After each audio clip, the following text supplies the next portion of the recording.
What is up, everybody? Welcome to another live Pendergast podcast on this beautiful Thursday afternoon or evening, depending on where you're at in the world. But ladies and gentlemen, it's an absolute honor to sit down with my friend and the legend, Eric from Superbike Supply. But before we get into this episode, it is sponsored by Next Level Financial.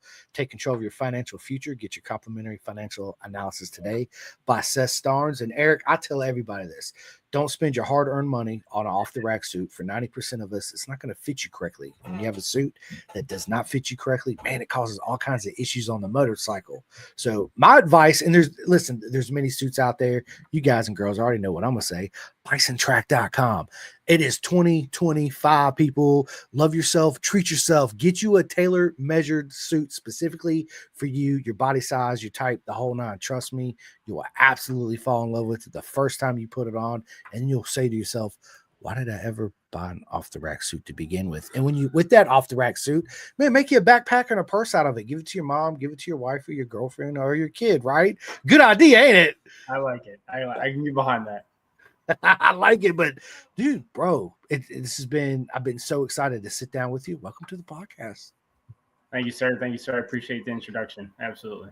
Yeah, man, listen, what you do for our sport is absolutely amazing, and you have a long story to tell. So I want to get into it because we got a lot to talk about, man. I can't wait. Let's go and listen, ladies and gentlemen. Eric, he sent me this awesome shirt. I got a hat that's up here, which I ain't gonna lie, my dog, as soon as I got the hat, like 2 days later, she ate the whole snapback thing out the back. I was like, no, what are you doing? He actually sent my son a shirt. I got an undersuit, and I actually got another shirt from that's sitting right there. So again, thank you so much, my friend. Of course, man. Of course. Appreciate what you do for the sport. Yeah, man. Thank you. Listen, the honor is absolutely all mine. So, bro, where does your journey begin? Oh man, that's a loaded question. So I'll take you back to the time of. So I mean, first off, born in 1992, right? And so shortly thereafter.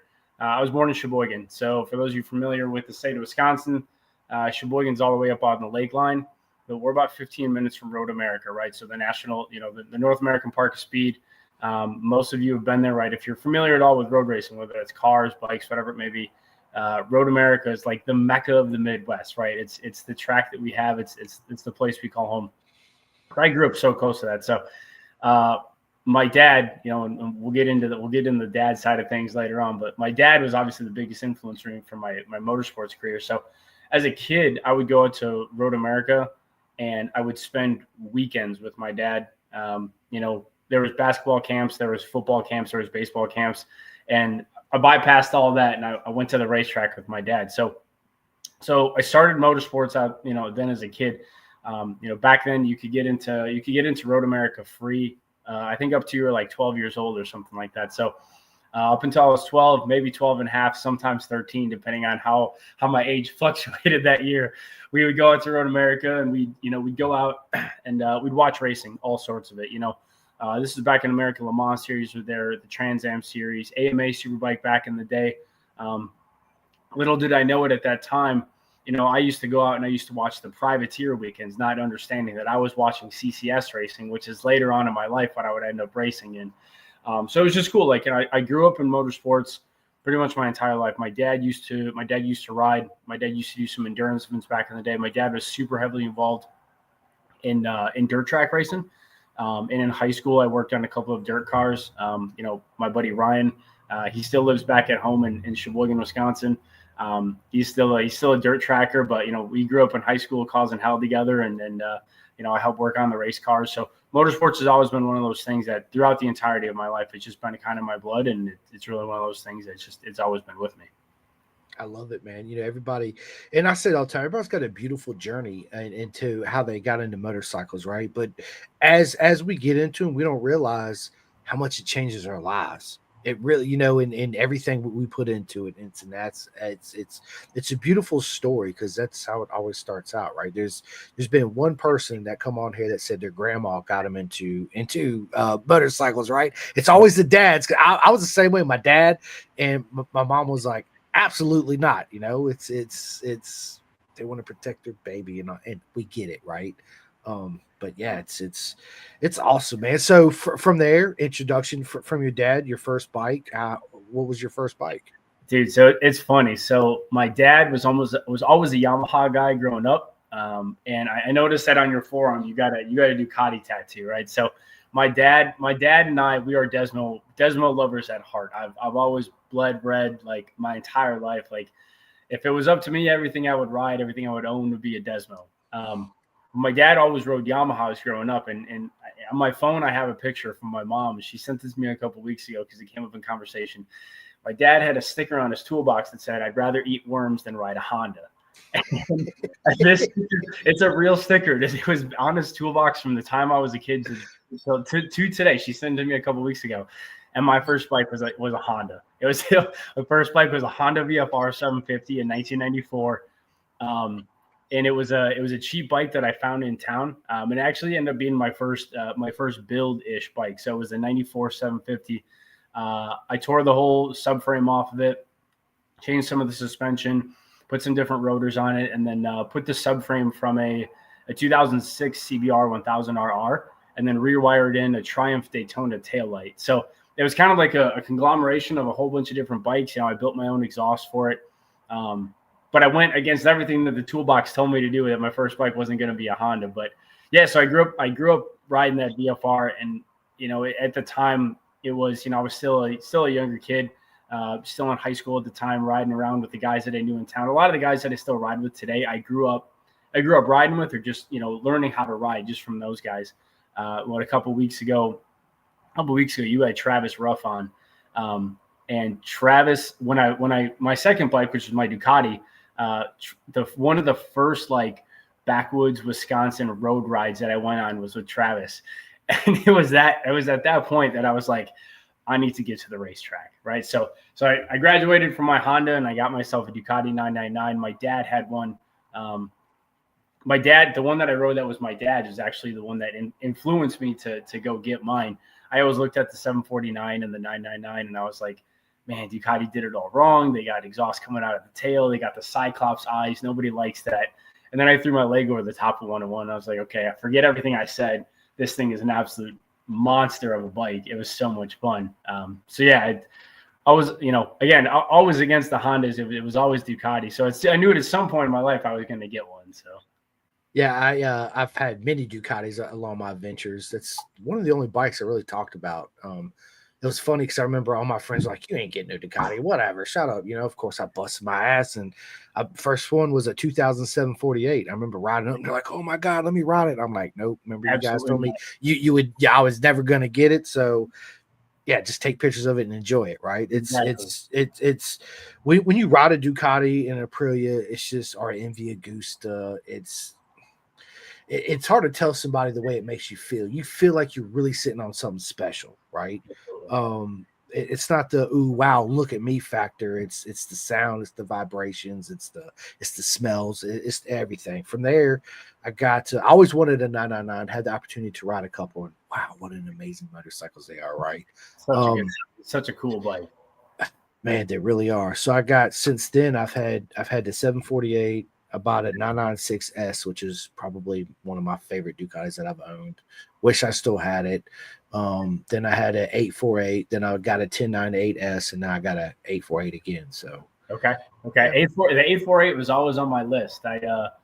Man, that was the one that's always escaped me. I've had a couple of opportunities to get one, but you know, everything right now is just, you know, what am I going to use on the track? What am I going to use for racing? And I want to real bad, but the deep down inside of me, the Desmo lover is like, yeah, but what if you put it down? Like, you can't do that to a Desmo. It doesn't need that. So at some point, I know I'll graduate up and I'll get myself a V2, and that'll be my track bike and my race bike. But my R6 is doing the work right now. They're great. You know, R6 is one of those bikes that come into the industry in 2000.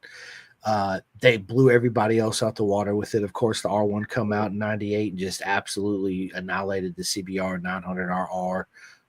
Since then, Honda's been trying to play catch up ever since, basically, pretty much. Yeah, it's just one of those bikes, man. It was lighter than every bike. It made more horsepower. It actually had suspension on it that handled. And it gave great feedback, right? And they're great bikes. You know, I consider motorcycles, Eric, you already know this, like women, dude. You you see one, you want to take her on a date, almost immediately what you got to work on to make her work, right? So it's just my analogy. I get text messages like, why do you do bikes with women? Because that's just how I see it, right? Every bike you get on, you got to learn that certain salsa dance, right? You got to change your style also too to adapt to her. It's not all about. That's another thing I tell people. It's not all about bling bling. Oh, let me bolt on the suspension. Let me do this. Let me do that. You also got to change yourself to be able to get the best out of whatever bike you're on. So absolutely, it was a big game change. So I sold my 999 at the time to help fund my race. Yeah, I know. I still regret it to this day.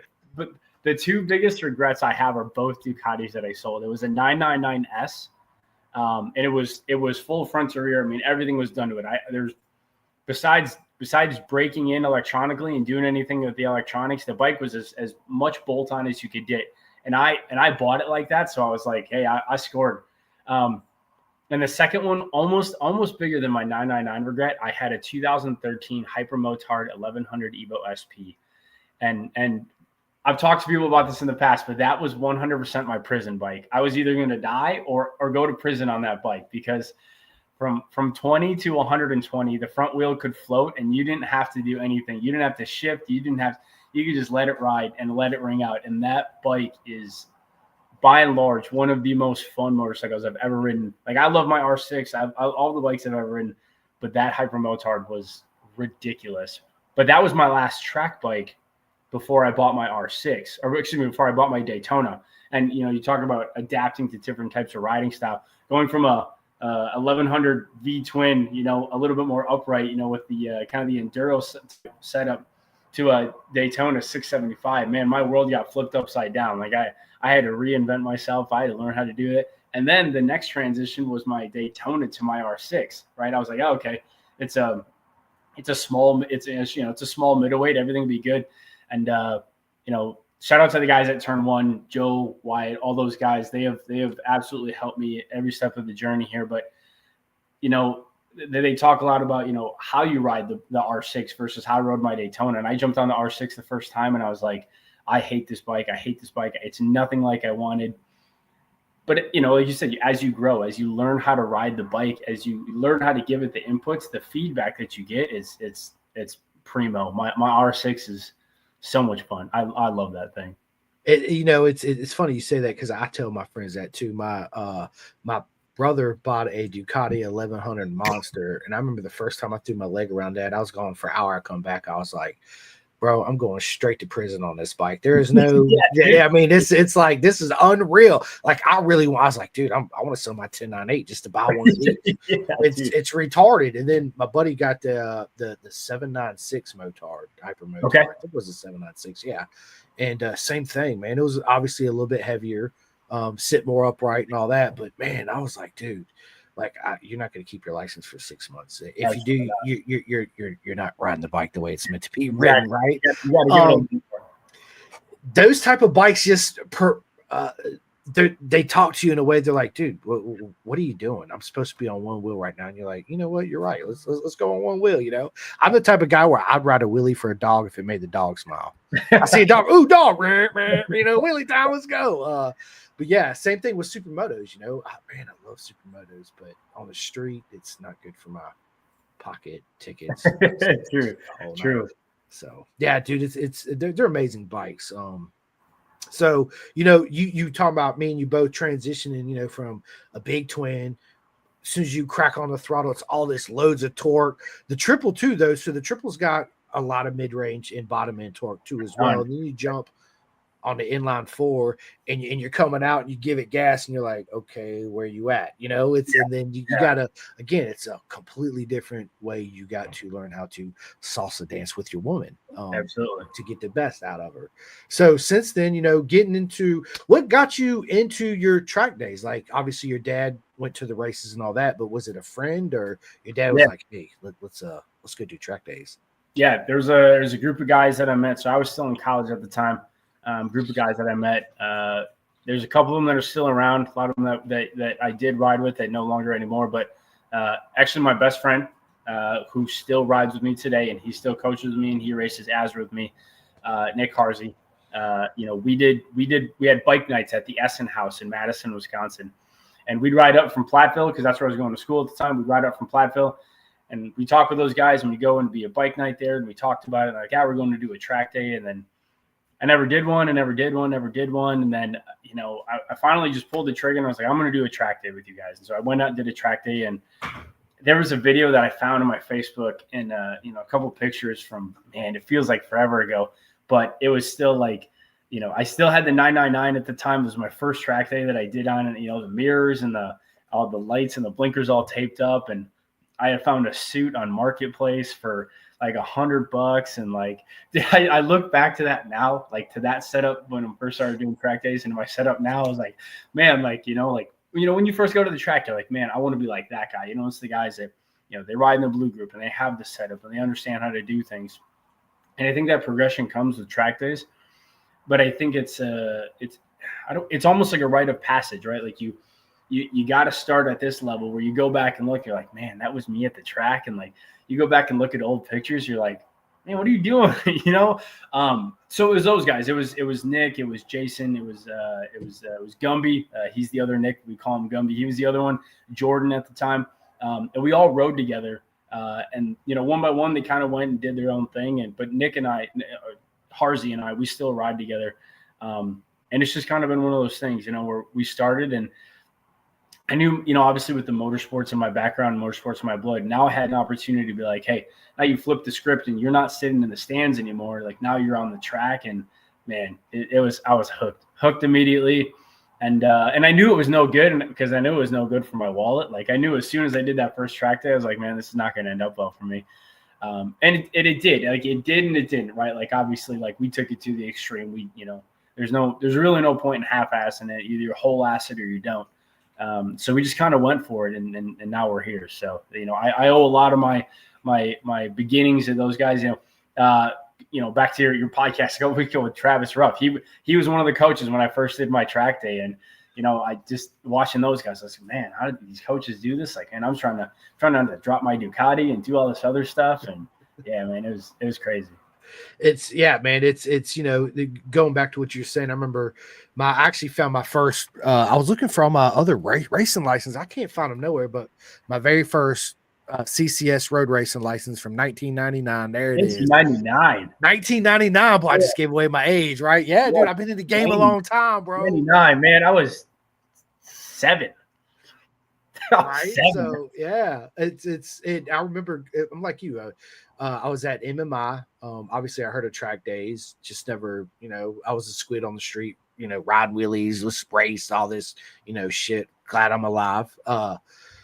My buddy at school, he's like, dude, let's go do a track day, blah, blah, blah. And I was like, you know what, let's go. So I was like you, there was no Facebook Marketplace. I went to I forget the name of the place.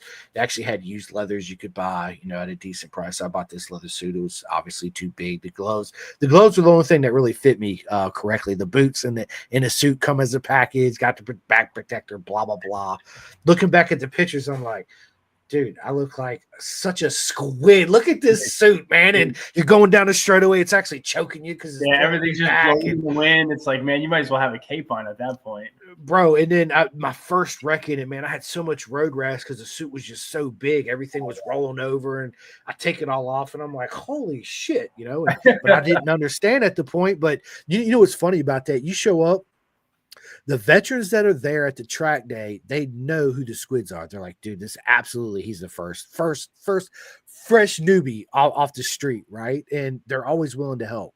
I find I've always been I can talk to anybody. I don't care who it is. I've never been a shy person, so I would always go around and ask questions. That's how like I don't. What the fuck is safety wire? I don't know any of this, So they taught me the whole thing. I wish now that, when you go to, this is something I see missing in the sport too, is when you go to our local dealerships. I'm not saying none of them do it, because I know there are some that do it, but I'm gonna say 90% of dealerships, when you walk in, there's shit about any track days, any organizations, or anything like that, right? Which would help a lot of people getting into the sport.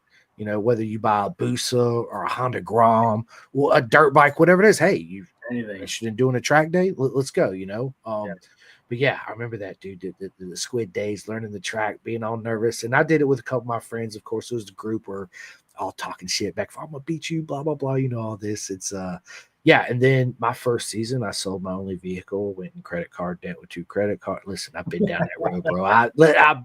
Yeah, dude. And then so I ended up having to buy a mountain bike just to go to fucking school and back to work because I didn't have no ride no more. Why? Because I sold it to go racing. Absolutely. So It's, and that's the thing, I mean, you mentioned about the dealerships and, getting people set up for track days is,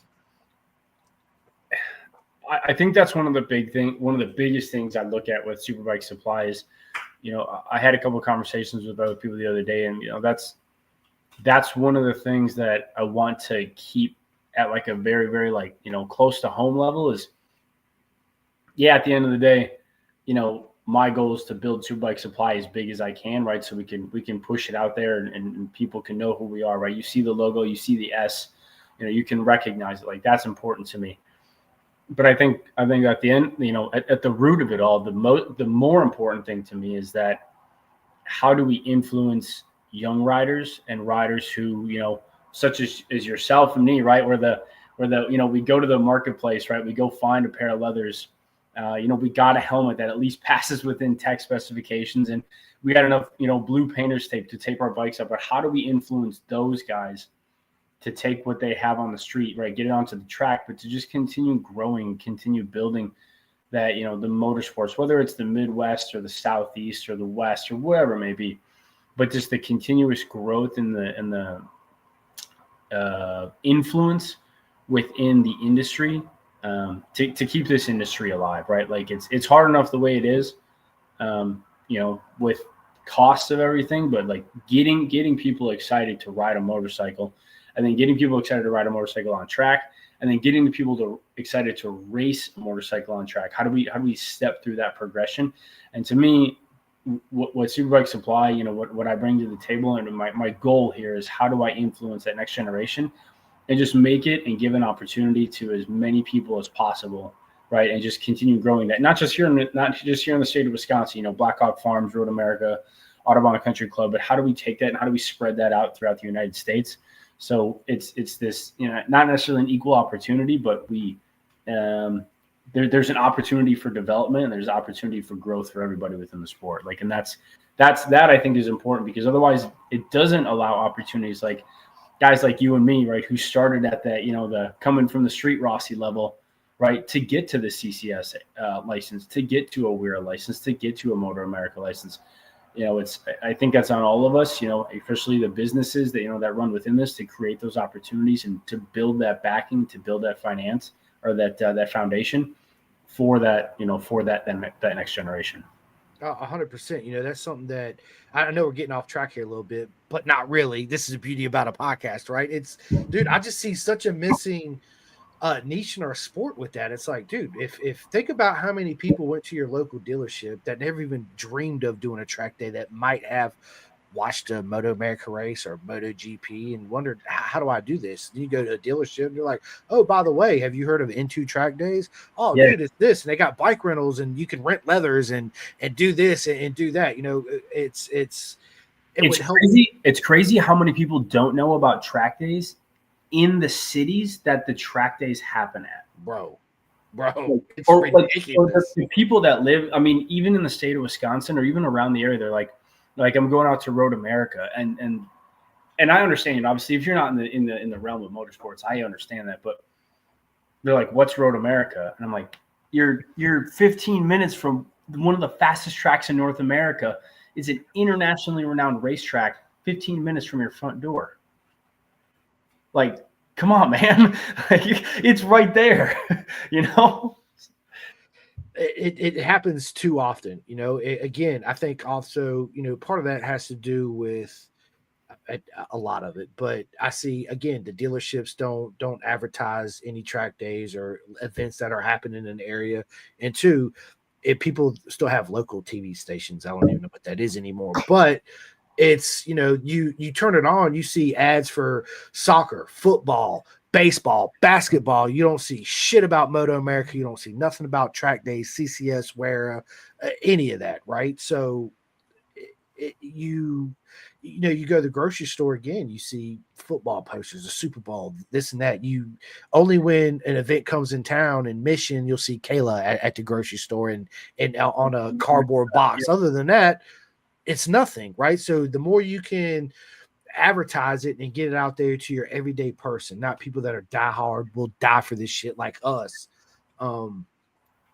It's without us doing what we're doing to give back to the community and informing people and trying to teach them the correct and right way. Going back to, renting gear, one of the things that I had to learn too is when I first got my helmet, man, you'll never forget your first helmet. You never forget the first time you drug your knee, your first leather suit, boots, yada, yada, yada. But I remember doing a track day and my helmet was like literally coming off my head because I didn't know nothing about a properly fit helmet, and it took several years for me to run into an Arai rep at a dealership to say, hey, this and this and this. And I was like, I didn't even know that. Nobody informed me about anything like that. So I want to inform and teach people the right and correct way to go about doing things to make you safer as well if you do want to continue to ride on the street. But the end goal is to have as much fun as you can to grow the sport and do track days, get into road racing. It's not as expensive as there's a lot of misconception, Eric, right now in our sport where how expensive it is. Yes, is it expensive? Let's just be honest. But what isn't? If you get your son into soccer, dude, you're gonna spend a shit ton of money on cleats and boots and travel, and, dude. So it's the same. It's identical, right? But you can still get into racing on a cheap budget and have fun and learn, right?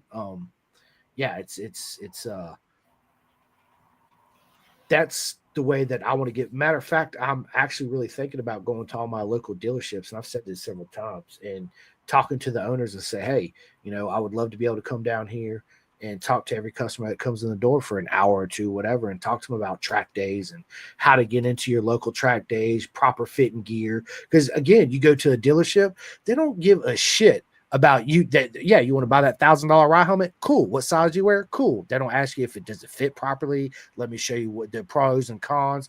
I'm not saying every dealership's like this, but I got you. Dealerships is because at the end of the day, they're worried about, hey, we sold X amount of units a month because this is what we need to do to keep the doors open and pay everybody, and the inventory wise and all that. They really don't give a shit at the end of the day. I hate to say that, but it's all about business, right?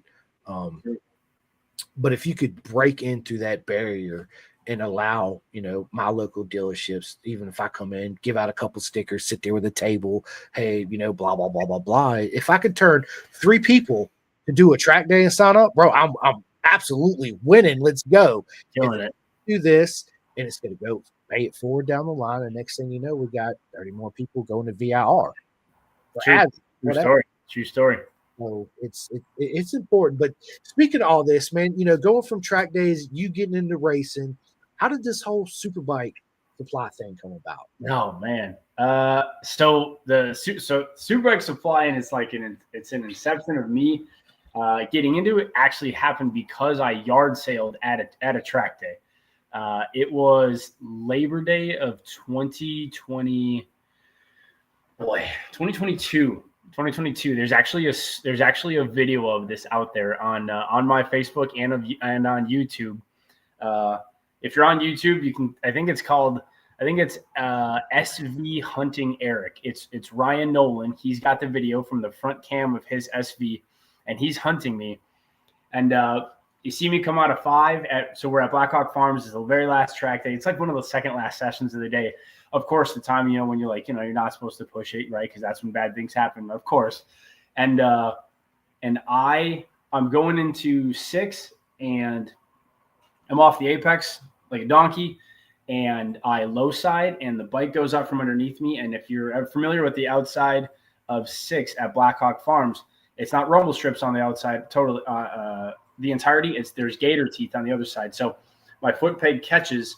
And on my Facebook profile picture for a while, there's a perfect shot of my Daytona, and it is 180 degrees flipped upside down. So the wheels are up here, the tank, but it's perfectly parallel with the ground, and it's about 3.5 feet out.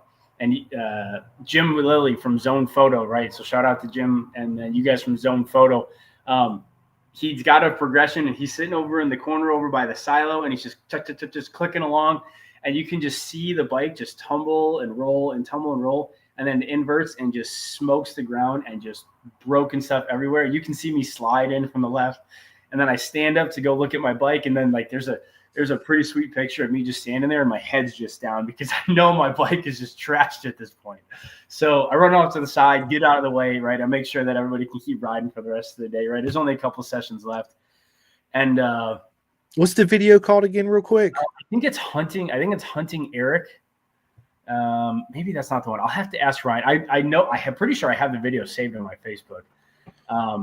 It's a video from Ryan Nolan. It's Rhino Racing 411 on YouTube, and you see I have my plus suit on, and my white Daytona is in front of him, and he's on an SV behind me. And I think it's just a short clip. It's near the end, but like you can just see me skid, and then he obviously goes through the rest of 6. You can't see anything else, but the photo progression. I'll have to share it here in the chat later. But it's wild. It's a wild series of events. So anyway, I yard sale my Daytona, right? We're 3 weeks away from going down to Putnam. I've never been to Putnam before. I'm going to go ride Putnam for a 2-day event with Midwest Track Days. This is when Travis was coaching at Midwest Track Days. We knew them, so we're going to go down. Me and Nick and Josh Pigney, aka Nigel Speedbird. That's an inside joke for Superbike Supply for those of you that seen any of the reels. Nigel Speedbird. But we were going to go down, and obviously my Daytona is wrecked at this point, right? And so I just threw it out there on Facebook. I was like, hey, anybody have any Daytona 675 parts?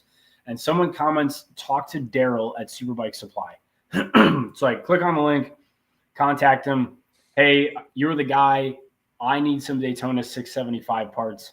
And Daryl just happened to be building a bike at the time. And I think he was building a 765, or he was building his 660, his RS 660 at the time. But he had all these spares from his old 675. He had bodywork, a tank, you name it, whole 9 yards, everything that I decided to yard sale like a couple days before going down to Putnam. And I was like, yep, just tell me how much it is. Paid him. And I think Daryl had it to my door in 3 days, right? It was 2 days. It was that Sunday we got back home. And like Wednesday morning, I got a notification on my phone that like my package has been delivered. And I was like, what package? And I got home, and it's this big box. And there's essentially a Daytona 675 in there with everything that I've yard saled. And Daryl's got like, he's got a keychain in there and all these stickers. And he's like, yeah, thanks for choosing Superbike Supply. So that caught my eye, right? Like I reached out on Facebook. Dude had a quick turnaround time, everything I needed. So I rolled up to Putnam with just, prime bodywork and still the front fender. We rode, and it was a great time at Putnam. And I ordered a couple of small things here and there throughout the next year-ish or so from Daryl. And it was probably July or August of 2023. And I shot Daryl a message. I was like, hey, like, racing's going great. I'm having a good time. My Daytona's fast. I'm having fun. But I want to do more in motorsports, right? My dream always has been, obviously this is from my dad as well, but my dream has always been, I want to be involved in motorsports, and not just at the rider or racer level. I want to be involved in motorsports at a team level, or as some sort of contributor to the sport to help grow it.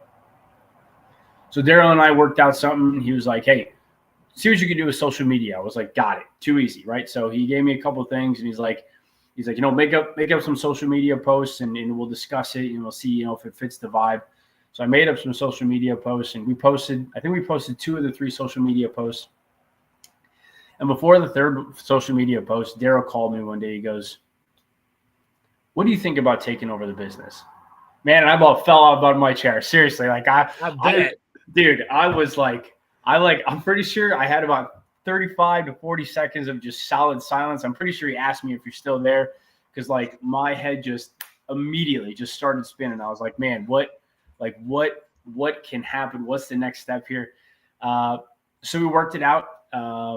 And November of that year, 2023, I acquired Superbike Supply, and took ownership, and then through the entirety of the winter, started learning, right?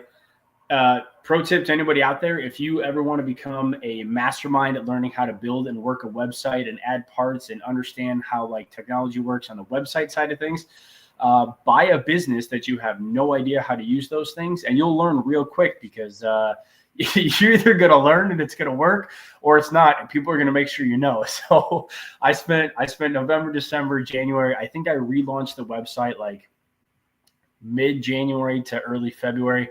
Relaunched the website, made a couple of changes, kind of, made it my own, made some announcements. You learn the social media game. And yeah, just kind of been adapting ever since. So it was a bad situation where I yard sailed my Daytona, but I mean, in the end, realistically, that was the defining moment that allowed for the networking and connection piece for me to be able to purchase Superbike Supply in the end. And it was, I wouldn't change it for the world, right? Obviously, I feel bad for my Daytona, but man, it was, and when it happened too, it was like, it wasn't a second guess, there was a 30 to 45 seconds of pause, like, what did he just ask me? But like at the end of the day, like initially in my head, I was like, yeah, there's no other option besides, there's no other answer besides yes. There's no other way to do this besides go. And we're gonna whole ass it, right? We're gonna go, like we're gonna put and pump everything we have into this thing, because that's the only way to do this. So it is, it's a beautiful story. It's like I tell everybody, things are meant to happen the way they're supposed to happen, and if you force it, it's not the same, right? It don't never work out. It's like me with the podcast. I didn't start this podcast. I actually took it over, and me being the first guest on the podcast now look at me now 2 years later, right? So it's everything happens for a reason, man. And you doing what you're doing is absolutely amazing. RIP trial, but it was a good sacrifice to make, right? I mean, I felt so bad. Like I put that Triumph through its paces. Great bike, fantastic bike. I have a reoccurring theme here, which I wish it wasn't a reoccurring theme, but I'm kind of hard on my equipment. My Daytona was pretty hard on. Again, shout out to Joe and the guys at Turn One. I think they've had my bike for probably a combined total of anywhere from 6 to 7 months over the last year and a half of ownership, and it was because of my wrongdoings, right doings, my doings in general. I don't know how you want to classify it, but those boys have had my bike. They've done a really good job of getting me back on track. But I've been really hard on that R6. So kudos to them to be able to ungasket what I've gasketed, because it's been pretty substantial. That's for sure. Man, I absolutely love it, man. It's amazing. I've been there and done that too, right? Cried, totaled my bike. Was like, no, I can't do it no more. Oh, here goes another credit card. For real. Right. Yeah. Like I'm going out buying this bike now. Yeah. It's awesome. I actually want to get to a couple of these comments real quick. Okay. We got several coming in. So let's go to Raphael. Thank you so much for tuning in. He says, let's go. Absolutely. Let's go. So you know him?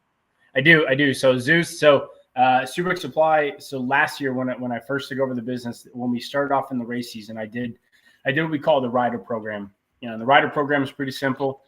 It's just an opportunity for me to throw my brand and throw the sticker on the bike, right? And essentially, you get sponsored by Superbike Supply. So Zeus is one of the riders this year for the 2025 rider program. Man, you want to talk about a guy who's excited about racing, who's excited about bikes, who's excited about anything and everything and anything in the world that has to do with motorsports. That's our man right there. So appreciate it, Zeus. Thanks for tuning in, brother. Yeah, absolutely. Thank you. It is an absolute honor to have you on the podcast, man. And then Sean Hughes, what is up? He says, "What up, yo?" Sean is also one of my riders. So Sean's from the Northeast. He's up at NEMRR. Sean's one of the rider program riders this year as well. So we got a pretty stacked field of riders this year for the program. We're all over the United States this year too. So I got a couple of guys out in Colorado. I think Justin's one of the comments on here. Justin, they're the dudes from Colorado. Yep. I got a bunch of guys from the NEMRR series, a bunch of guys here from the Midwest. I think I got 2 dudes from down in Texas, couple from the Iowa, Illinois area, and then I got a couple of guys down in the southeastern part of the state, down in Alabama. So we're all spread. We're all spread out nicely. Doing big things. I love it. Bringing, helping the sport grow. Giving back to everything it's given to you, and it's absolutely amazing. That's exactly what we need, right? It's and congratulations to all the riders that you have sponsored, and are sponsoring this year. How does one rider how do you pick and choose who you're going to sponsor and who you're not? Yeah, so we kind of run it's a form. It's a form. It realistically is what it is. So you send in your athlete resume. Here's what I've done. Here's what I plan on doing.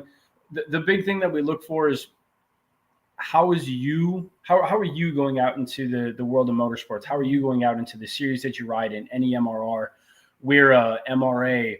How are you? CCS, the guys from the most. How are you going out into your organization and your series, and what are you doing, and how is your influence going to grow the sport, right? Like, how are you going to influence and grow the sport? So you send an athlete resume, answer a couple of questions. I want to know who you are, where you're from, your phone number, all the administrative stuff, right? But I want to know your accomplishments. Hey, what did you do in 2024? What do you plan on doing in 2025? What series do you ride with? I think this year there's in the ride program, I think we got 7. I think there's 7 riders that are taking their name to the Moto America stage, right? So they're constantly pushing, right? They're constantly pushing. They want that next step. They want to take it from the club series that they're in, and they want to go, the WERA side of things, and they want to do some extra races, and they want to go to Vintage Days at Mid Ohio, and they want to go to Moto America. So it's we get to put the S, we get to put that out on bikes, but we associate ourselves with those riders in an effort, in an essence, to try and push that out into the market and grow the sport. Hey, this guy, he's racing Moto America, right? We're going to stand behind him. So, we obviously want you to stand behind the S, because we want to stand behind these guys. And this is how we continue to grow the sport. You just build that network in order to continue growing the people that you know. I love it, man. I love it, dude. You, my friend, is proper mega, and I told you that when I first met you. 110%, man. It's an honor to sit down and have this first of many people, by the way, that me and Eric are gonna have proper mega really good times having these conversations. And Justin says, "Let's effing go 2025." You are absolutely right, my friend. That's one of my Colorado guys. I just actually met Justin the other day for the first time. So obviously, like we brought him on for the rider program, but he's all the way out in Colorado. Justin is he drives truck, and he messaged me. He's like, "Hey, I'm going to be dropping off in a city from where I live now here." He's like, "It's a city literally 10 minutes away." He goes, I'm going to unload when I'm on the way back. Like, we'll find a spot, we'll meet up. And so he texted me, we met up, and very, very, very seldom do you get to meet, the guys that you do these sponsorships with that are all out, on different coasts of the earth. But I've met both of the Justins so far, which is wild, because the guys that are in Colorado, I was like, man, it'll be awesome if I get to meet just one of them. But I got them both under the belt, so we're doing good for 2025 so far. Man, I love it. That's one of my favorite things, is to finally meet my friends that I've sat down with and talked to on the podcast. It's like this full circle. It's not a complete journey, but it's just a major stepping stone in the journey we share together. You know what I mean? I guess I'd say solidifies it does. The full experience, right? It's fucking amazing. And of course, Carly, thank you for tuning in and watching. I absolutely want to talk about Do It for Dad 100%. And thank you for tuning in. So let's talk about Do It for Dad. I'm a big family person. My family's first and foremost is the most important. It's an honor that so real quick story. I've never even told this. I never had a relationship with my dad growing up, because he was a fighter pilot. He was gone all the time. So when he did come home, my mom wasn't really the disciplinary, right? My dad always was. So growing up, I was really intimidated by him, because I didn't see him a whole lot, right? And here comes my dad with this voice and this powerful aurora and energy. And I was like, oh my God, look, but I aspired to be like him, to want to the way he loves everybody and what he does for people is just, even I sit back to this day and I'm like, bro, I want to be just like you when I grow up. And I am growing up, right? A big inspiration in my life. And when I was growing up and I finally moved out and went to MMI. He got out of the Navy. He was flying for United. He just retired. And yeah, he would fly out and spend the day with me, and that's where it kind of started. And then coming back to Virginia after I went to MMI, we started riding together, man. And since then, it's like I wouldn't trade it for the freaking world, dude. Absolutely, not 1 minute of it. He is proud of the podcast. He wears my podcast shirts. He goes to Moto America races with me, and I've never thought I would see my dad in a pink and blue shirt before, but he wears it proudly, right? So let's freaking go. Do it for dad. I love it, man. I love it. So yeah, man, tell me about how this whole do it for dad thing come about. Oh man, you're gonna get me all emotional here in front of all these people. Man. That's all right.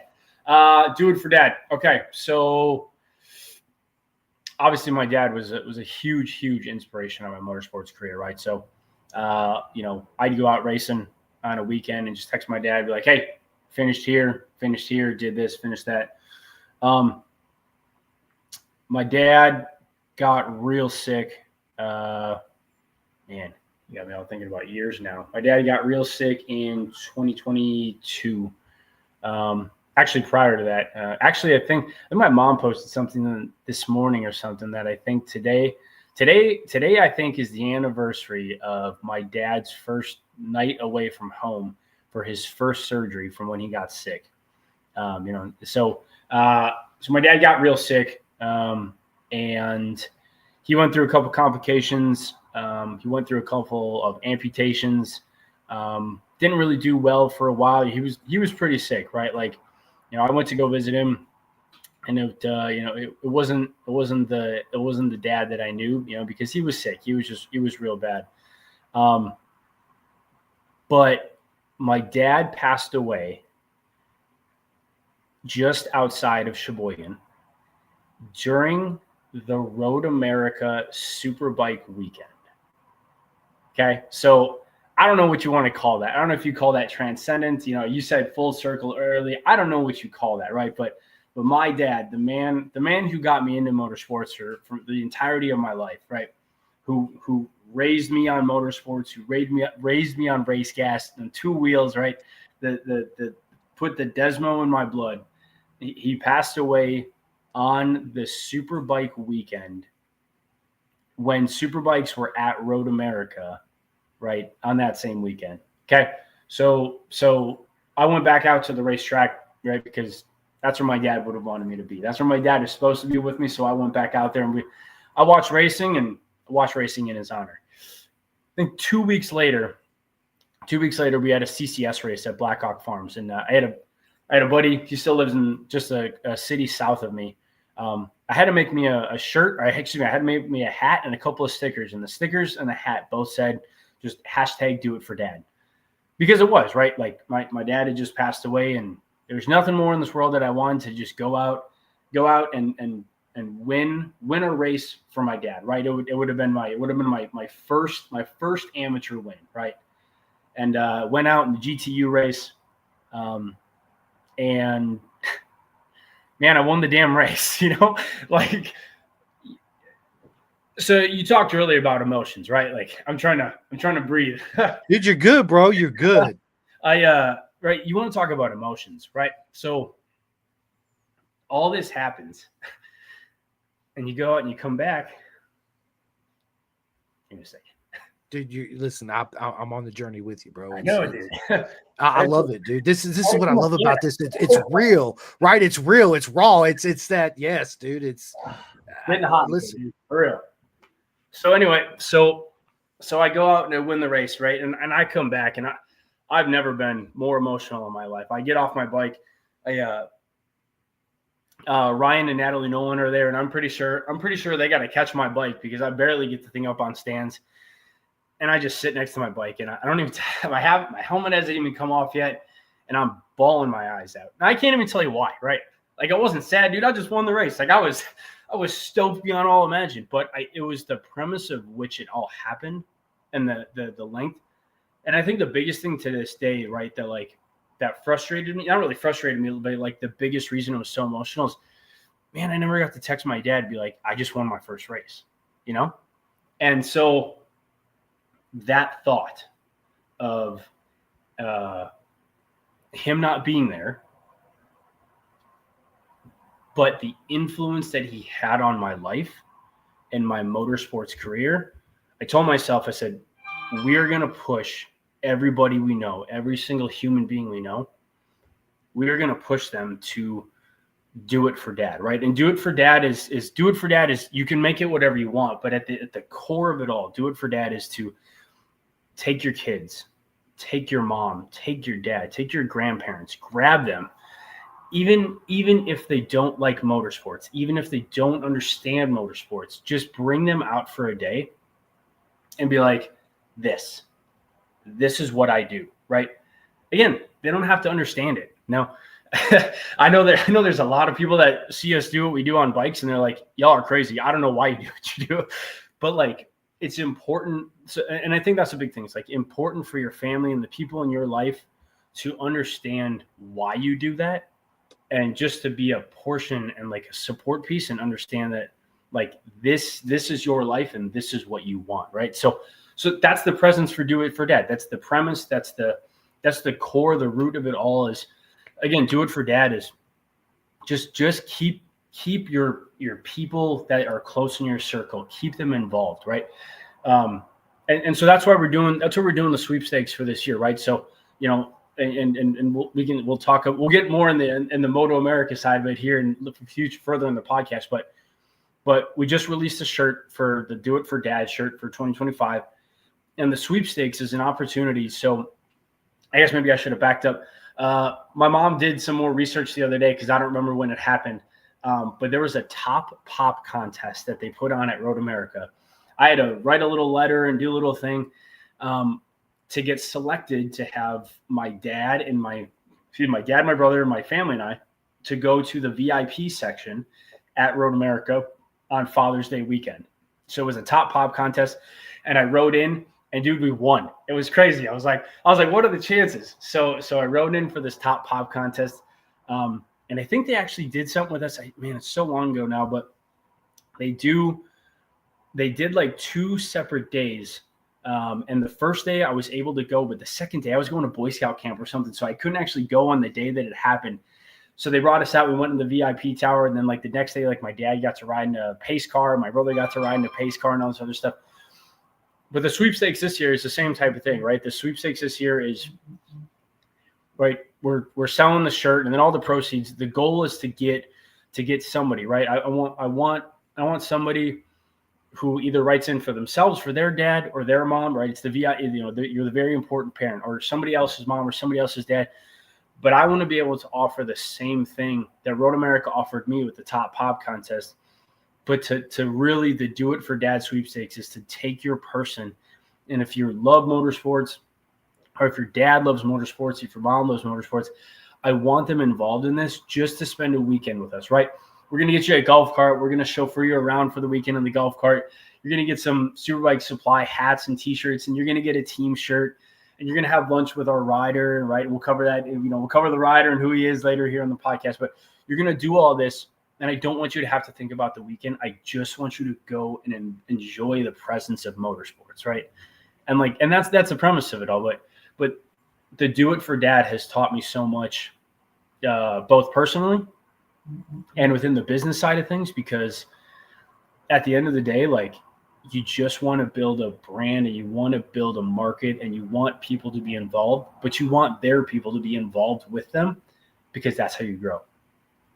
Right. So that's Do It For Dad. Right. I feel I held it together. I'm going to give myself 10 points. Dude, I was close there. It got hot in here. I'll tell you what, I turned the fan on today. Dude, it got hot. But that's Do It For Dad. Right. That's why we do it. Right. That's the whole premise. Dude, I love it. And thank you so much for sharing your story and true feelings. I feel the love, the energy, and the emotions with you, because I ain't gonna lie, if you would have broke down and cried, I'd have done the same thing. Dude, we were close. We were real close here. I felt it, dude. Trust me, I was tearing up as you was doing it. I'm like, he's getting hot. Am I getting hot too? I got my window open, my fan on. Like, what's going on? But it's so we say that, bro, man. How do people sign up for the sweepstakes? It's on the website. So if you go to superbikesupply.com, in the top banner bar, it says, it's just hashtag do it for dad sweepstakes. I just want to know your name. I want to know who you represent, but I want to hear a story, right? I want you to put the emotion into the story. I want you to make me cry, right? Like, give it to me and make me cry. Why this person and their person, right? Or why your person, right? Your parent, your mom, your dad. Tell me why they deserve to come have a VIP weekend with us, right? Because this is one of those things that, this is year one, but year one is not, year one is not year done, right? This is something that we're going to continue on, right? Whether it's an Azure weekend or a Wira weekend or a Moto America weekend, there's always an opportunity to give that experience to somebody else so they can keep their people and their person involved. And at the end of the day, it doesn't warrant anything extra for Superbike Supply, except for the fact that there's two more people that now know the name, they now know the logo, they now know the S, and they had a damn good time with the race weekend, and they got to be with their person without having to worry about anything, right? And that's the premise of it all is just create those experiences, and hopefully you can grow the industry. Oh, dude, 100%, without a doubt, it'll happen, right? Same thing with me before I started, podcasting. Every time I went to, Road Atlanta or Moto America, any Moto AMA Superbike event, I always sought after somebody that's never been to the track. They hear me talk about it. They maybe peeked it out once in a while, but being there, feeling the energy, seeing the love, the emotions, the roar, the sounds, the smells, it's a completely different ball game, with my intentions, just like you said, to where they'd be like, I need to go buy a bike now. I want to do some track days. I'm coming back and I'm bringing them and them and them. It's what we talked about earlier. It's paying it forward, helping this sport grow. And, going back to what I originally said, when we first got involved in motorcycles, we never realized where we'd be at today and how much it affected or changed our lives, right? We're so in love with motorcycle. It's ridiculous. It's like, it's hard for me to explain, but we get so happy seeing somebody that's never been there before just stand there and smile and go, holy shit, what have I been missing? Right? It's like, dude, welcome to the club, baby. Now we need to get you a leather suit. Now we need to get you signed up for a track day, and boom, there it goes. It's exactly. I took some, I knew some people and I took them out to the races. I think was it 2024? So if you go to the pedestrian bridge across the track on the crest of the hill going from 14 to the front straightaway at Road America, and if you go up which would be the east side of the steps, right before you actually get to the other side. So there's the two sides. There's the track side and the hot pit side. If you go up those steps, and instead of watching the bikes come up, if you just turn and you just look towards the front straightaway, I can do it just like that, right? I can get you hooked on motorsports just like that because you're not expecting it. And then you see a bike just blitz by right here, right? Just underneath you, just out of your peripherals as they disappear off in the distance. That's all it takes and you're hooked on motorsports, man. Dude, I do it to myself and I'm like, yep, I belong here. This is where I am. Yes, dude, I'm the same way. It's absolutely. It's nothing like being up and close and what you're doing with the whole VIP, getting people, hot pit, cold pit, experience the whole thing. It's again, that's another side of the sport that your normal not normal, your fans that show up to the sport, they can walk by the fence, but they don't. The energy level's different, right? The what you put into it's not different. I guess what I'm trying to say, maybe if I'm correct, is it's a higher level, right? The energy, it's a step up. To be there and actually feel the energy, whether it's going good or it's going bad, is a whole new experience in itself, right? And you see the highs and the lows really of our sport within that. And it's a beautiful thing to see. It really is. And yeah, I remember when Kyle Wyman had his KWR Army. I thought that was, man, I was like, dude, what a fucking awesome concept. Like, get people involved and it helps you afford to do your thing too at the track, but you're bringing people in and they're viewing it at different angles than normally. You just pay a ticket, you $85 for the weekend, $20 parking pass, show up, cooler, this and that. You walk around, you see, Superbike Supply and all the team shirts and the awnings and all this, but the chance to be in that awning, to sit down with the ride, to sit down with you, experience that, it'll bring a whole new viewership and a whole new what am I trying to say? Love for the sport. Absolutely. And that's They the thing. don't get to experience. We want to get you out to the track. We want to do we want to get you out there for the full weekend. We want to get you in a golf cart. I want to chauffeur you around, show you the places in the track that, not a lot of people go to. Because, I mean, let's be honest, right? Road America is not a small place. It's not the easiest place to walk around to, right? But we want to throw you in the back of a golf cart, right, and take you to those places where you can see bikes in just this pure raw form and fashion. We want to sit down, right? We want to include you in a team dinner, right? We want to take the team out to dinner, but we want you to put on the team shirt and sit with us there, right? And share stories about motorsports and how it's influenced our life, right? I want you to sit down with Zach, and I want you to have lunch with him and just understand where he's at in his career, right? He's riding a motorcycle in a professional level motorcycling event. Now, understand where he's at. Where does he come from? What does he do, right? We want you to understand those things, because if I can do that, I have a feeling that if you can do that for one, you can do that for three, and you can do that for nine, right? And you pay that forward for each person, and then you essentially on your own, right? Within your interior structure, within your interior circle, right? You grow the sport, and you build the industry one person at a time. If you can just give one person that opportunity to just view it from the inside. Listen, when you have the opportunity to be in that position, you appreciate the sport more. But by you doing what you're doing, I'll never forget the first time I got on hot pit and cold pit, and it was a guest. It blew my mind. I was like, dude, what an honor, right? And it's wild when you get out there, bro. And it's like being an umbrella bitch, whatever it is. It's real. It's real. It's you put an impression on somebody that's, dude, they'll never ever forget that, and they'll talk about it till their last breath. I remember that time I went, man, I had the best time. It's something I want to do again. It's like I understand, because I get that from man, I'm shy in a ways, and people are like, you're shy. I'm such a humble guy that I know the effect that I have with people too coming on the podcast.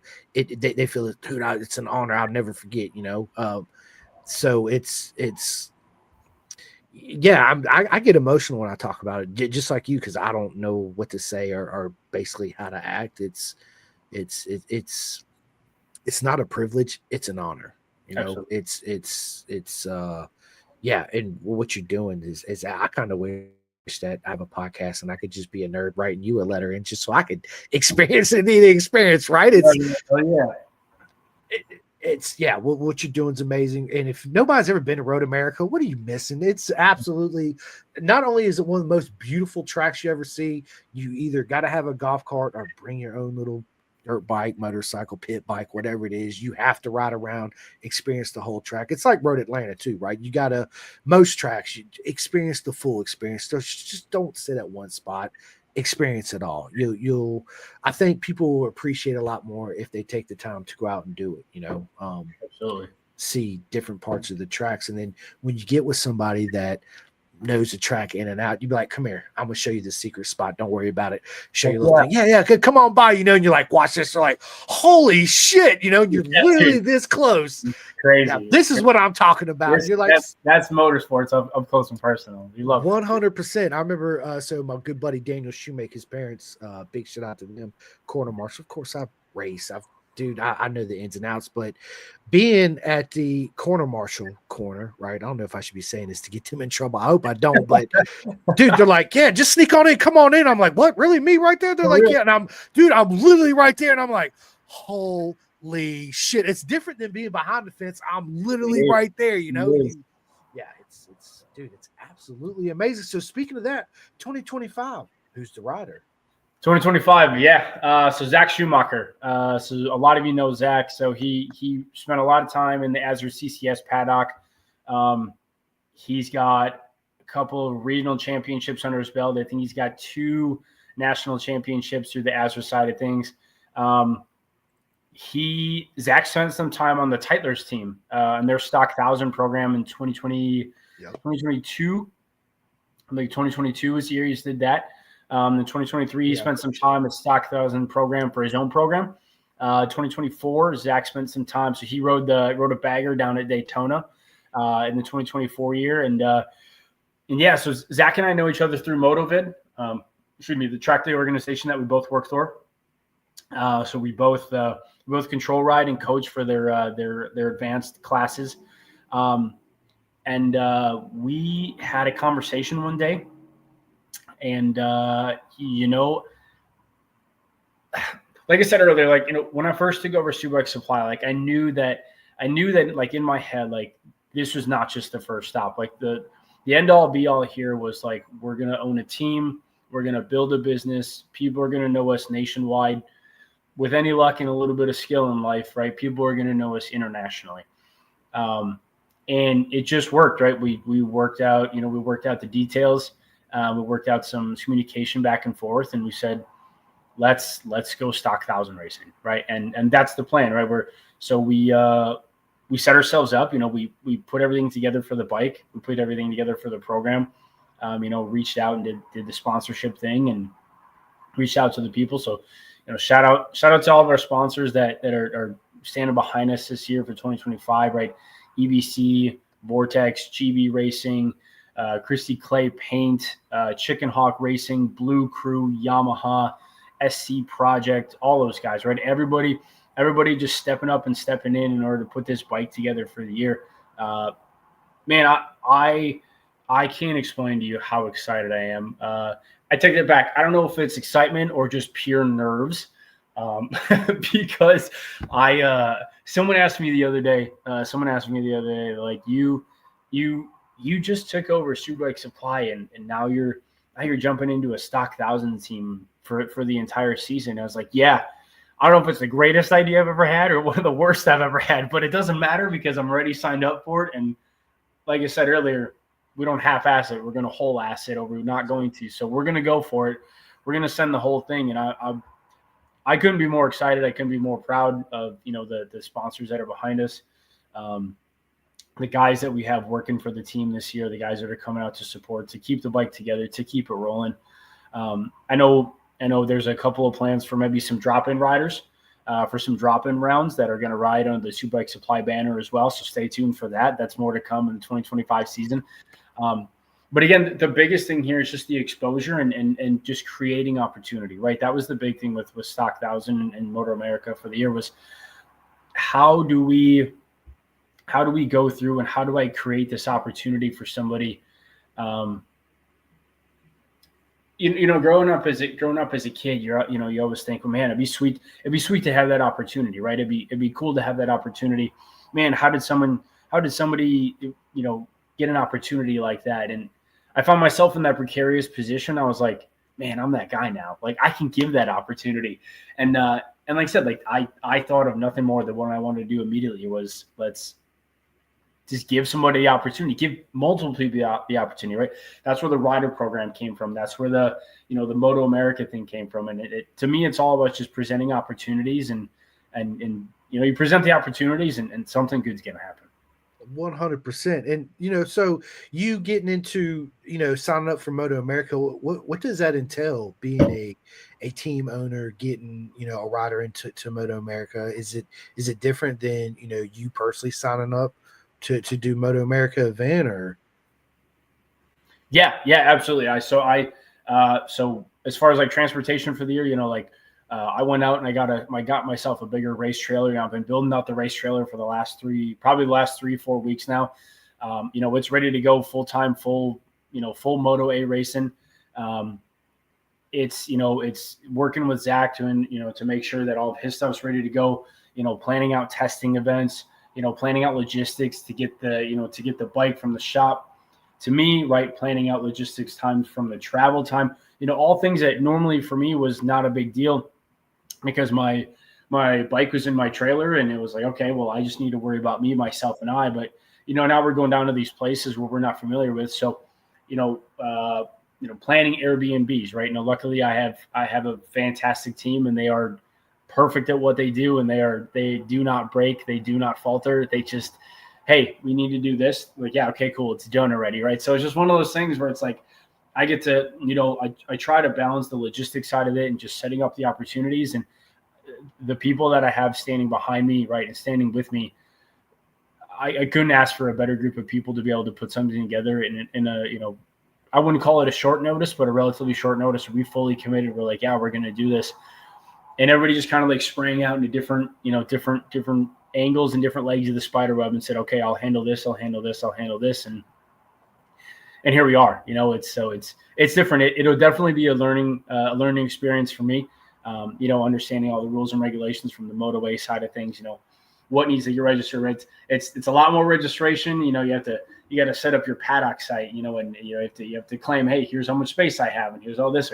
You show up for an ASRA event, you're like, I'm going to take that spot, and you go park it, and that's it. That's it. So like now it's all predetermined. So it's good. It's a really good learning experience for me. I'm one of those guys that I learn by doing. Like I did the same thing in school. You can't give me a book. I mean, I know how to read, I think.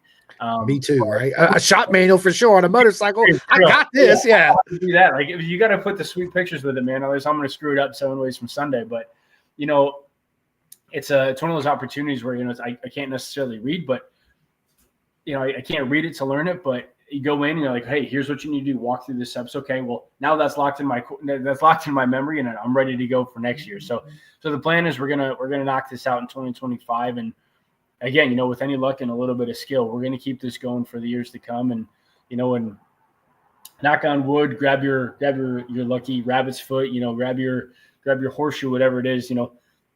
Ultimately, the goal here is to be able to build this into something bigger and bring on more riders in the next coming years and see what we can do to, again, just afford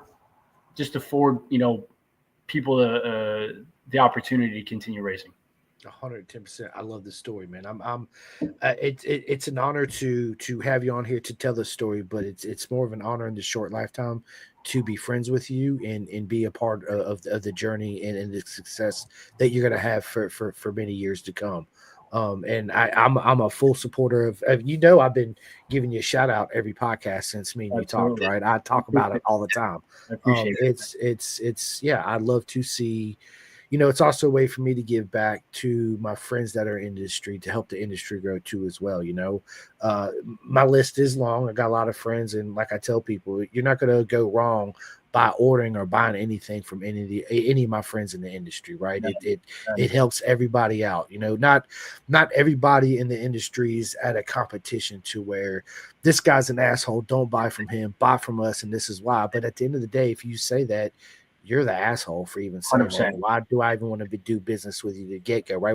We've all along this journey have crossed paths with these certain people, right?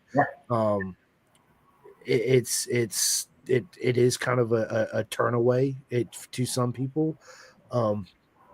But what you're doing, your energy, man, you absolutely going to be 110% successful. Not only that, SBS will be a champions of Moto America. Man. Top box. Let's go, baby. I can't wait.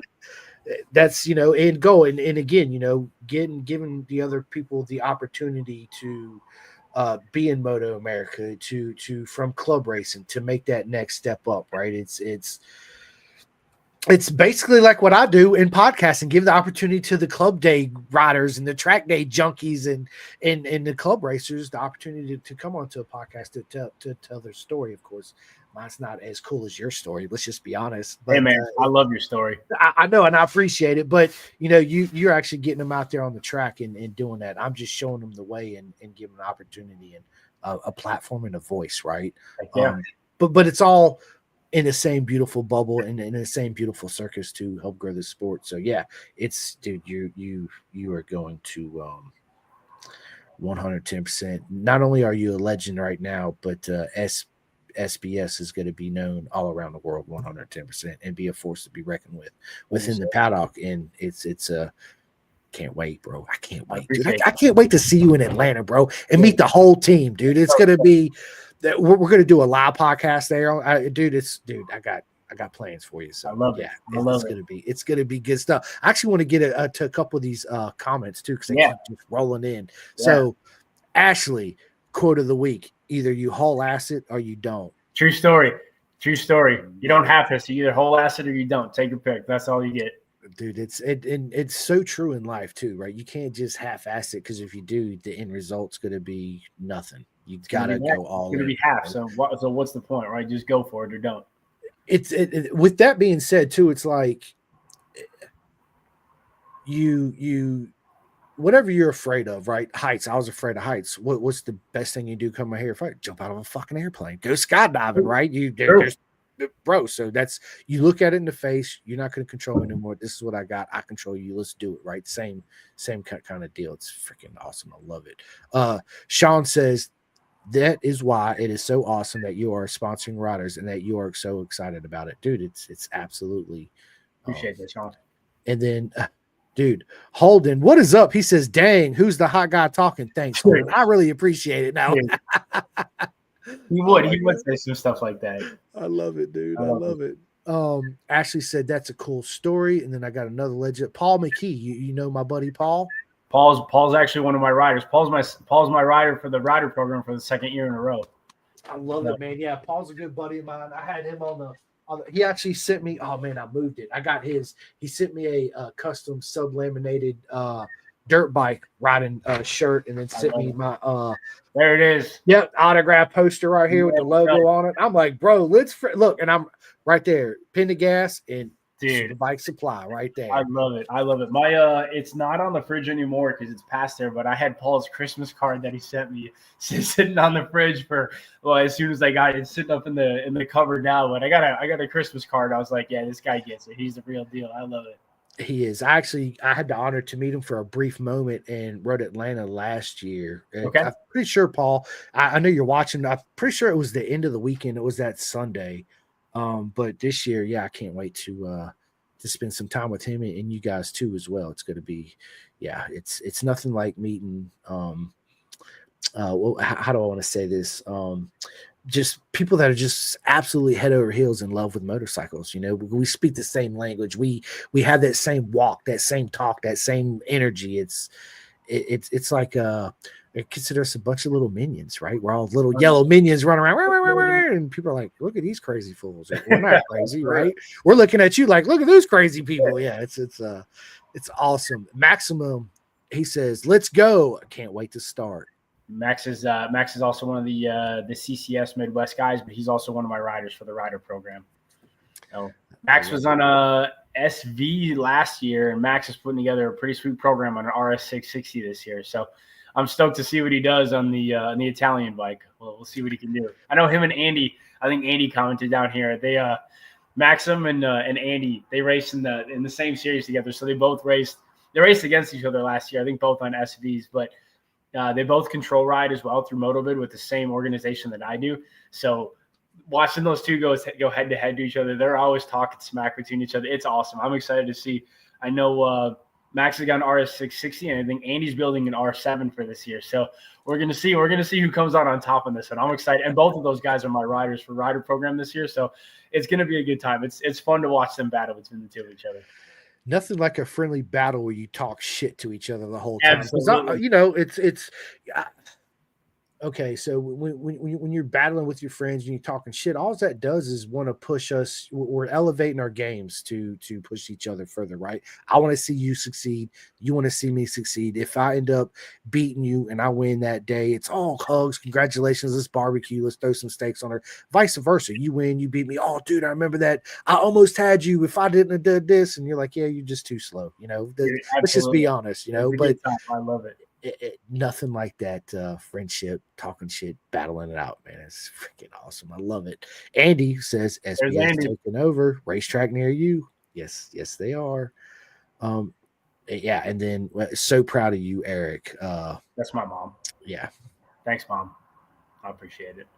Yeah, and we're proud of you too, Mom. We love our moms. They are absolutely number ones. Dad's number two. Mom's always number one. If my mom heard me say Dad's number one, she's number two. I'm getting my butt kicked. You're gonna get a phone call halfway through. Facts. Just say my mom. If she ain't shot too, she'll call me right now. You better answer the phone loud. I'll be like, hold up, I got to put this on speakers. What are you doing? Yeah. So you're there, man. I love it. I love it. And she also says Dad is smiling down on you with Oma, Opa, and Grandpa Joyce. Yeah, absolutely. My grandparents. I love it, man. I'm like you, dude. Family is absolutely the most important people in our lives. It's I go eat dinner with my parents at least once a week. So that's awesome. I got a brother. He actually lives in Colorado, and every time I talk to my mom, like, have you heard from Nick? She's like, no, he needs an ET phone home, blah blah blah, and we'll go months without seeing him and all that stuff. So I get the earful from my mom. So Nick, if you're listening, bro, call Mom ASAP, because I get the brunt of it. Trust me. Yeah, absolutely. Call me, blah blah blah. I'm like, well, let's three-way his ass, and he don't answer, and oh shit, you're even more trouble. So. Exactly. Yeah, you're definitely gonna get yelled at. Bro, call Mama. Just saying. Let's see. Holden says, "Go hard, go guard." Those are guys that are in the unit with me. So those guys they serve in the military with me. So they're just being clowns. I love them to death. They're good guys. So we'll get right back into the motorcycle. Let's talk about the military, bro. What persuaded you to join the military? What did you do in the military, and what do you still do in the military? Yeah, so I joined my freshman year of college. Honestly, for no other reason than like my RA in the room next door to me was in, and I was super, super, super overweight, and I was like, oh, this would be a great thing to do, and joined. And then after I joined and signed the papers, then I called my parents and told them. So that went over like a lead balloon. And yeah, I've just been infantry the whole time. Just one deployment. I was in Afghanistan in 2019, end of 2018 into 2019. And yeah, I have 13 months left. And by the time I'm done, I'll be at 14 and a half years. So then I'm done. It's a lot of time, time to hang it up, but I got a lot of stuff going on. The S takes precedence, man. I'm sorry. I mean, I love the boys in the military. I love those guys, Holden, Alex. I love all those guys. I served with my cousin. He's still in. And actually, Ashley, who commented earlier, her boyfriend was my old platoon sergeant. He's now the first sergeant. So that dude is with me for a long time in my career. So yeah, I love all those guys. They're going to go on and continue to do great things. But man, the S takes precedence, man. Superbike Supply, man. I got a lot of stuff going on. I got a lot of work to do there. So it made sense. It was time. But yeah, we're almost there. We're almost there at the end of the road there. 14 and a half years is a long time. I met a lot of awesome people on the way, had a lot of cool experiences. But just like motorcycles, right? Like you grow those friendships and you grow those people that you're never going to forget. And it's taught me a lot. It's taught me a lot about, whether you want to call it resilience or whether you want to call it just grit, just kind of getting through whatever you got to get through.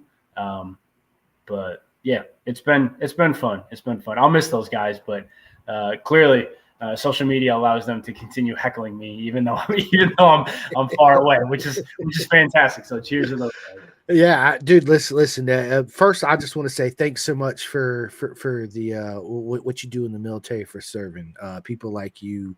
Whatever you do, I've had friends on here in the military like, well, I just worked on trucks, but listen, you don't understand. It's like, that's why I interview everybody in our beautiful circus. Everybody's got an important role to play in the journey in the military, whether it's Moto America, wherever you are in the world, right? And it all makes up the sum of the whole. So without you doing what you're doing, without my dad doing what he's doing, without Jim Whitman from Vet2Track did what he did, and everybody else involved, all your friends listening now, me and you wouldn't be talking about Superbike Supply. There would be no podcast.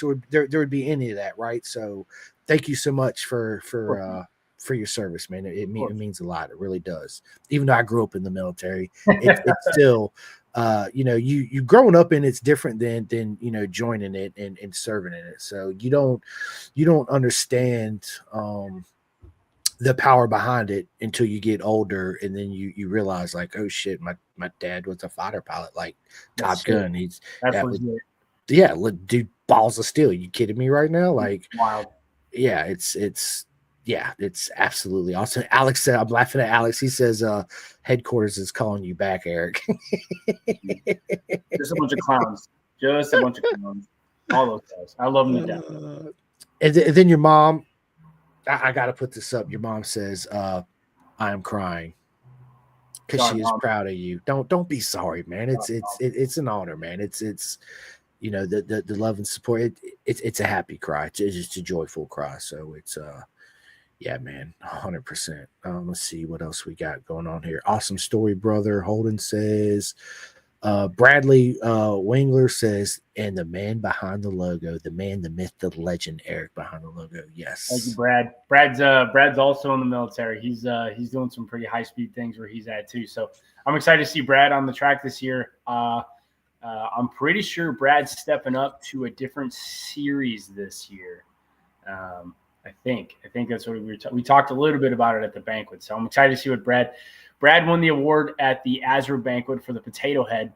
The Potato Head award at the Azure banquet because Brad went out and didn't have his caliper bolts in his caliper, and he realized halfway through like a race that he didn't have it in. So he came in the pits. He told the whole story at the Azure banquet. It was awesome, but keep doing work out there, Brad. You want to talk about a guy who's really progressed very, very quickly in his riding, and where he was when he first started to where he finished last year. Brad's one of those dudes. He's at the events. I mean, dude is out in Pittsburgh, came to Gingerman. He's doing all around. So Brad's doing good things out there. I'm excited to see where he takes his career and continues with motorbikes. He's doing a good job. 100%. Good luck, Brad. We all support you. 100% behind you, man. It's just keep your brake caliper bolts in, homie.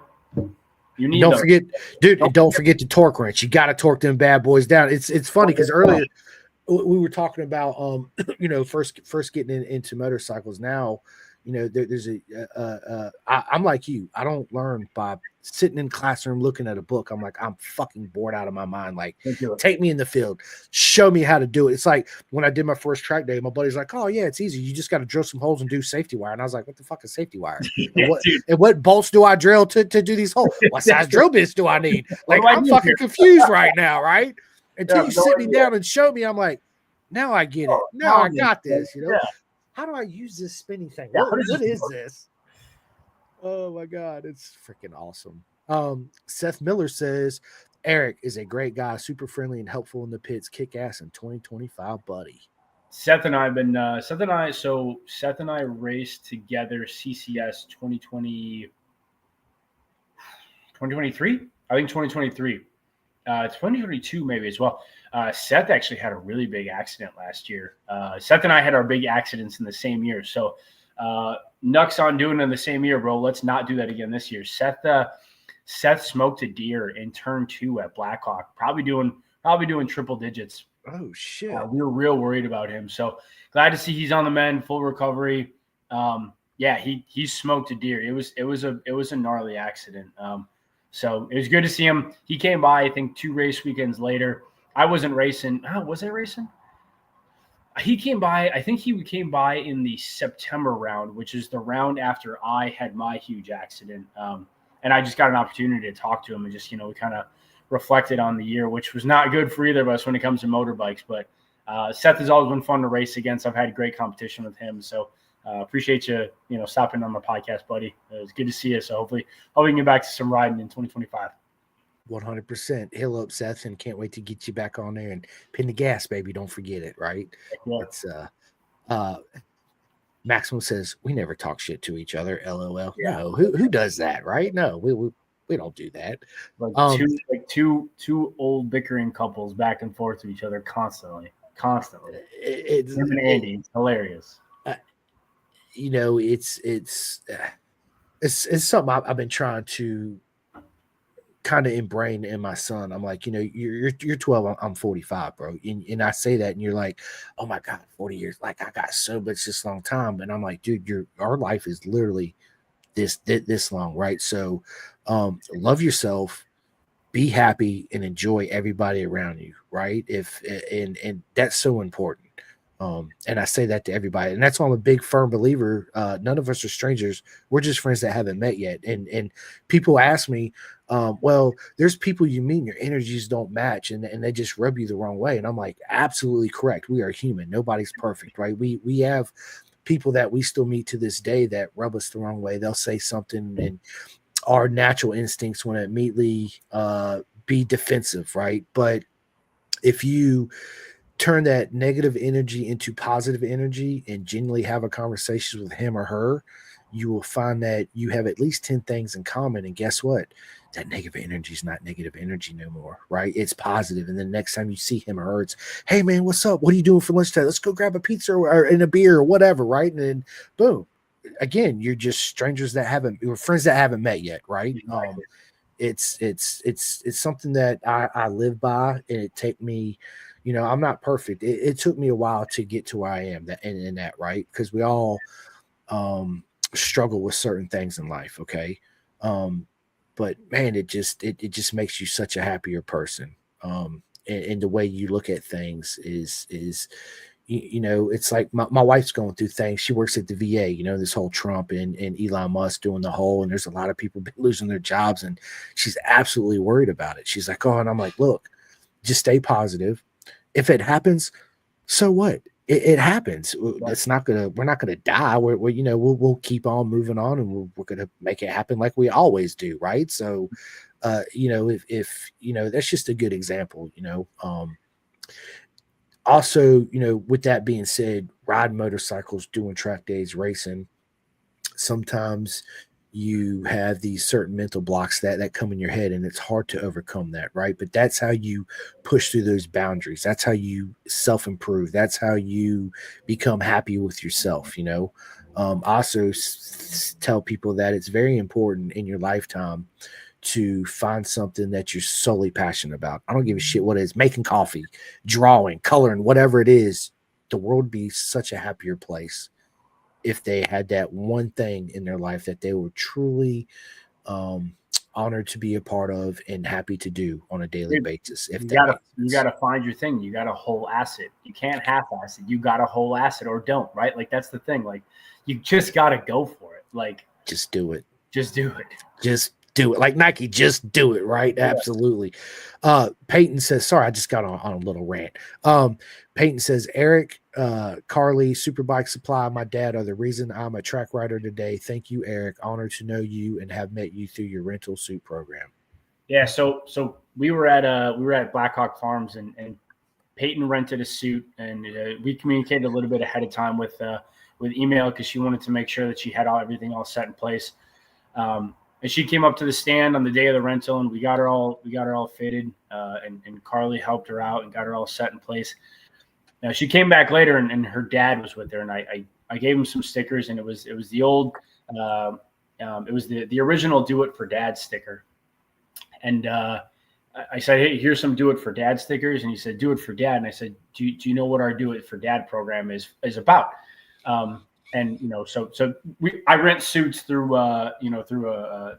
Revit and now Bison, right? So shout out to Bison, newly signed on partner with Bison. I'm stoked. I can't explain how excited I am. It's going to be a big year for the rental side of things. But Peyton came up and she rented suits and boots and gloves, and she rented the whole 9 yards. She was doing her first track day. I think this was the same class that a buddy of mine from back home I used to watch racing with at the races, George Nimmer. George, if you're watching, George and his brother Carl. I used to watch races with them and with Nick Weirenbeck and all the guys from back home. Anyway, they were in the class together, but Peyton came up and her dad came up with her. And introduced myself, and we talked a little bit, and I gave him some sticker, and I said, here's the original "Do It for Dad" sticker. And he said, what's the "Do It for Dad"? What is "Do It for Dad"? And I tried to explain it. I explained that, the same conversation we had before, and man, it wasn't that sunny that day, but it's a damn good thing I had sunglasses on, because every time I explain that story, right, I can't keep it together. and I'm trying to explain this. I'm trying to explain this program, and they walk away, and I walked into the trailer, and dude, it's just one of those things, right? So, but it was cool to see, right? And that I think was one of those moments where I was like, okay, here's a rider who's out here doing one of their first track days, right? Renting a suit, right? So we talked about, getting them into the industry, getting them into, within the good gear, right? Not showing up, you got a good suit, you don't look like me and Chris here with the suit and the baggy, the baggy leathers blowing in the wind. And, so she rents all this stuff, but she's here, and she's here with her dad.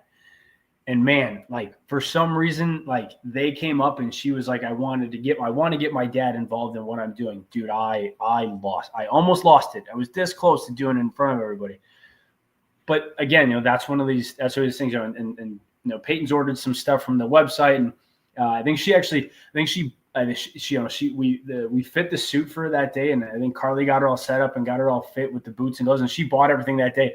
And then she's got pictures, on social media. She's out there doing track days and just riding hard. And dude, it's awesome to see. It's so cool, because like, you're like, okay, well, I remember the day that was rented, right? Because it was her first track day. Now she's out here just doing these multi-day track events and going different places and riding the bike. And I'm like, it's just, again, you talk about coming full circle and just, again, transcendence. I don't think that's the right word, but it's the epitome of what we want to do here to grow this, right? That in itself was just enough to be like, okay, this makes sense. We can make this work. We can grow this industry if we just do that once an event or once a track day. If we can continue doing that, we're going to grow this. We're going to grow this industry person by person. Sorry, I got on a tangent there, but it was cool to see. That was like the first, like, do it for dad in person that I saw, right? And like customer that had up to me for the do it for dad thing. And one of those, just one of those things that, like, sitting there, talking to her dad, explaining to him, what we're doing, what the do it for dad was, man, I was touch and go just like I was before, man. I had to take my sweatshirt off. It was getting hot. Listen, it's great because there is nothing like raw emotions in the way it makes you feel, because dude, at the end of the day, we're human beings, and it just shows how much it means to us, not only family, but racing, right? And getting people involved. I'm like you, dude. I cry.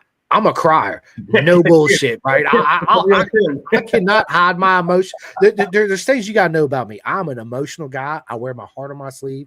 I'll cry in front of anybody. I don't give a shit who it is. Jake Gagne, I'll bawl. It don't matter, right? I wear my heart on my sleeve, dude, and I give everything to everybody.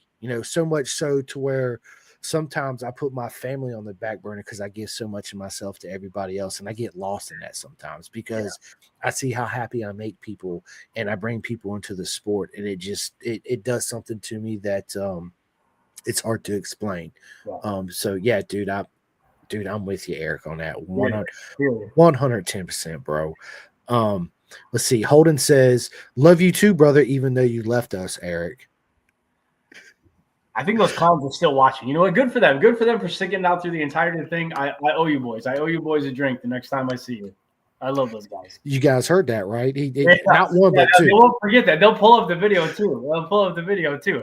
They'll probably have their hats on, be like, I remember when we ordered these wrong ones. Like, yeah, of course I remember. You guys can figure it out. I love those. Love it. Love them. Well, the good news for them and you is as soon as this podcast ends, they can go right back to YouTube, and it'll be out everywhere, Spotify and all that. Absolutely. So they can screenshot it. Yeah, they'll screenshot it, record it, send it to me. I'm sure they will. Yeah, they will. You'll wake up and get this voice memo and be like, "I'm buying you one drink, not two drinks." Blah blah blah. Exactly. Blah. Exactly. I love it. Your mom says, and thank you so much. I'll definitely take you up on it. She said, "Chris, this podcast is amazing." And I'm so thankful that I could leave work early to watch it. We have 2 guest rooms. You're welcome to stay here when you're at Road Atlanta. A huge shout out to Carly and a huge part of SBS. Absolutely. Thank you so much for the invite, and to be an honor to. Absolutely. So thank you for watching and all the love and support. It means a lot to me. People ask me, I don't get paid to do this. I pay to do this, just like racing, club racing. Nobody gets paid doing that. I do it just like he does it for the love of the sport. I give everything to it, and yeah, here we are. It just again, when I read comments like that, and people send me comments like that, it's hard for me not to get emotional. My wife, dude, she'll tell you, dude, she catches me, she cries, she's like, "Are you crying?" And I'm like, "No, I got something in my contacts." She's like, "You're so full of shit, you're such a big baby," and I'm like, "I can't help it, yeah, dude, I'm a fucking baby. I ain't gonna lie, I ain't ashamed to say I'm a baby." Absolutely. So, Bradley says, "Safety wire is your friend." Safety wire is your friend. Right. It is. It is. And I remember my first safety wire job, and I pulled the tech, and the dude looks at me, and he looks at my bike. He's like, "What the hell was you doing?" I was like, "Dude, this is a safety wire job. Ain't it beautiful?" He's like, "No, me and you need to get together. I need to teach you some things, right?" So yeah, that safety wire is your friend. That's an art form by itself. That is an art form by itself, for sure. People don't. Oh, okay. Thank you. My wife just popped in real quick. Dude, it is. I look at Brian and I'm like, dude, look at that. I can replicate that. It took a long time to learn how to make it look really good. So, absolutely. You got to practice. You got to break a lot of wire to get good at it. Bro. Facts. Christy says, super excited for this year's season. Ride fast and be safe and have fun. Christy's doing our paint for the Moto America bike this year. So first set's up at graphics right now. I haven't seen it in person. I've only heard through the grapevine from the people who have. So I'm super stoked to see it. I can't wait. I'm excited to unveil the livery to everybody once all the graphics are on, the bike's complete. So that should be coming here in probably about 2-3 weeks. We're gonna do an unveiling of the livery. So I'm stoked. I can't wait. You gotta send me the pictures. Oh, hands down. I gotta see those. I'll be super excited. Did you ever get any stickers? I sent you some stickers. Did you ever get those? Not yet, sir. Man, I wonder why. I've been having issues, man. I sent some people some stuff and they ain't even got it yet. I don't know what's going on with the post office. No worries. I'll send you plenty more. I got you. Let's see. We got Ethan. Ethan's song. What is up? He says rental program is great. Matt's coming back again this year for Labor Day. So Ethan's another one of those guys on the rental or the rider program for the year. And I know he's been, a couple of people have reached out and said something or put a post out there, but that's another one of those guys where you want to talk about they progressed, right? They got bit by the bug and they are 1,000% into motorbikes. Ethan's one of those guys, and Ethan has progressed damn well. Ethan has progressed damn fast. I think Ethan's been to Barber once or twice. He maybe even has gone to like NCM. Ethan went from like first track day and like doing bikes and like learning track day stuff to riding up in the top side of Green Group and doing CCS races and winning amateur class competitions. And Ethan also has probably one of the I'm not going to use weird as the descriptive word, but I'll use the word interesting pre-race rituals. I can't tell if his favorite artist is David Bowie or Michael Jackson, but the music that Ethan listens to pre-race is something that honestly, he might as well just listen to Frank Sinatra because that's about the vibe that I get whenever I'm over there on that side of the pits. But all jokes aside, Ethan's got a buddy, Matt, who's from the Netherlands. If I screwed that up, please yell at me because I think that's where he's from. I think he's from the Netherlands, and he was on the foreign exchange, and he came to Blackhawk for a Labor Day track day event and rented a suit and everything for me, and then took one of Ethan's bikes out and rode for the day. And man, again, you want to talk about one of those guys with the biggest smile on their face. He came back and handed me back the suit. And I was like, "Are you okay?" And he's like, "Yeah, I'm okay." And I don't think the smile left his face at all, man. It was the coolest thing in the world to see, right? Nicest kid you'll ever meet. But again, Ethan's one of those dudes. I think he just commented Netherlands. See, I pay attention to the Netherlands. I got you. Ethan's one of those guys who's just progressed extremely, extremely fast. And he wants nothing more than to continue growing the world and the industry of motorsports. Like he wants to continue doing it. I see this guy's story all the time, and he's got a bike taken apart, or he's got it on his trailer, and he's on the way down to Barber. And he's one of those guys who's the next generation. And influencing him to continue on to racing and continue into motorsports is only going to influence his friends to do the same thing. And he's the generation of riders and guys that we have to influence to make this thing work. 100%. You know, and with saying that, I'm a firm believer that that's also paying it forward. But in our motorcycle beautiful circus is what I call it. It's you don't realize it, but when you grow older, you realize it, dude. We don't choose motorcycles. Motorcycles chooses us. You know, and it's funny to say that. Now I say that, and my friends they got bikes, but they're nowhere on the level that I'm at, and they're like, I don't understand when you say that. I'm like, because it didn't choose you, right? Like it's I'm not trying to be a dick about it, but they just didn't choose you. To you, it's not a lifestyle. It's a pleasure. To me, it's everything. I mean, my whole world, my whole universe, right? I don't watch football. I don't watch basketball. I watch motorcycle racing. That is it, right? Of course, Netflix and chill with my wife and my son, Star Wars and that shit, but it's motorcycle racing. That's it. That's all I care about. That's all I want to watch. That's all I want to talk about. That's me, you know. So it's yeah, freaking love it, man. Love it. I love it. Ethan said yes. You already said that. Yes, the Netherlands. Honestly, I told him I pay attention. I pay attention here and there. Me too. People say I don't, but I do. And I bring to you listen. It's like, so I love to cook, right? I get it from my mom, and I cook a lot of meals. I was fat at one point, right? I still got a little gut I need to get rid of. But my point is that I learned to cook from my mom. I watched and paid attention, and she didn't realize it until I had moved out. And I call her up one day, and I forget what I was making. I was like, "Hey, Mom, I'm making this. But what was that other ingredient you actually put in it? Because I'm having a hard time trying to remember." She's like, "Holy shit, you paid attention." And then I go there and I cook for her, and she's like, "This shit is good as hell." I was like, because I learned from you. I pay attention. I pay attention, right? She's like, "You do pay attention some, right?" But that whole, I was like, I weighed 270 pounds. I was almost in a 40 waist. I'm currently 210 and I'm in a 34 waist. That a boy. And that's all from, my journey of wanting to lose weight, of course, the exercise. But what helped me the most that I learned from listening to me and what I put into my body is listen to, this is my advice. People go down that path. Again, it's another barrier that, you got to be happy with yourself at the end of the day. So you got to overcome that. Just when you eat food, listen to what your body's telling you when you're eating that food, right? There's something in there that it's not agreeing with you. Your nose might get stopped up. You might start sneezing. You might feel like shit. 9 times out of 10, you do. Listen to what it's doing. Pay attention. Weed out what is making your body having a negative effect, whether you're sleepy, all that stuff that goes along with it. Cook for yourself. Don't go to the grocery store and buy these salad dressings off the shelf. You know how easy it is to make homemade salad dressing? That's way better than any ranch or Italian or Greek salad dressing. It's easy. It's simple.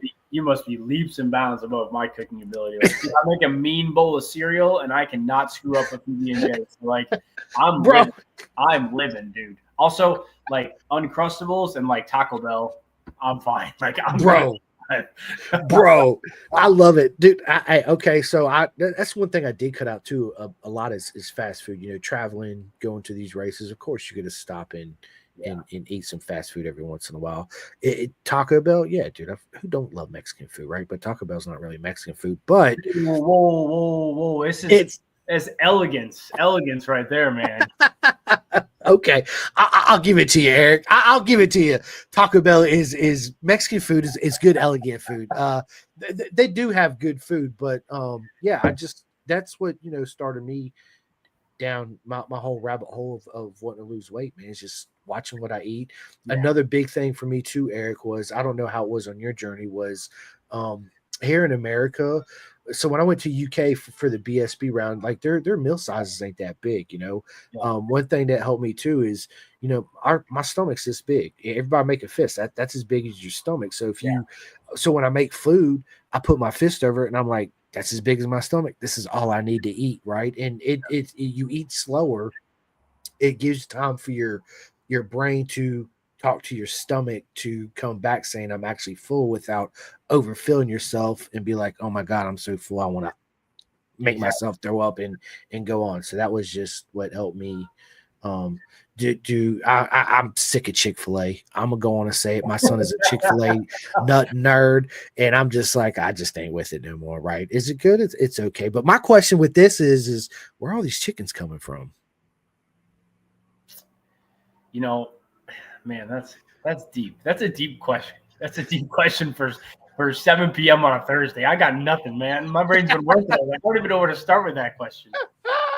I thought about it the other day, and I was because my son wanted Chick-fil-A, and of course I got it. And I'm driving home, and I'm like, where do all these chickens come from? Like, think about how much chicken one Chick-fil-A sells a day. Now multiply that by every Chick-fil-A in the United States. Where are all these chickens coming? Anyway, it's a rabbit hole. I just went down real quick.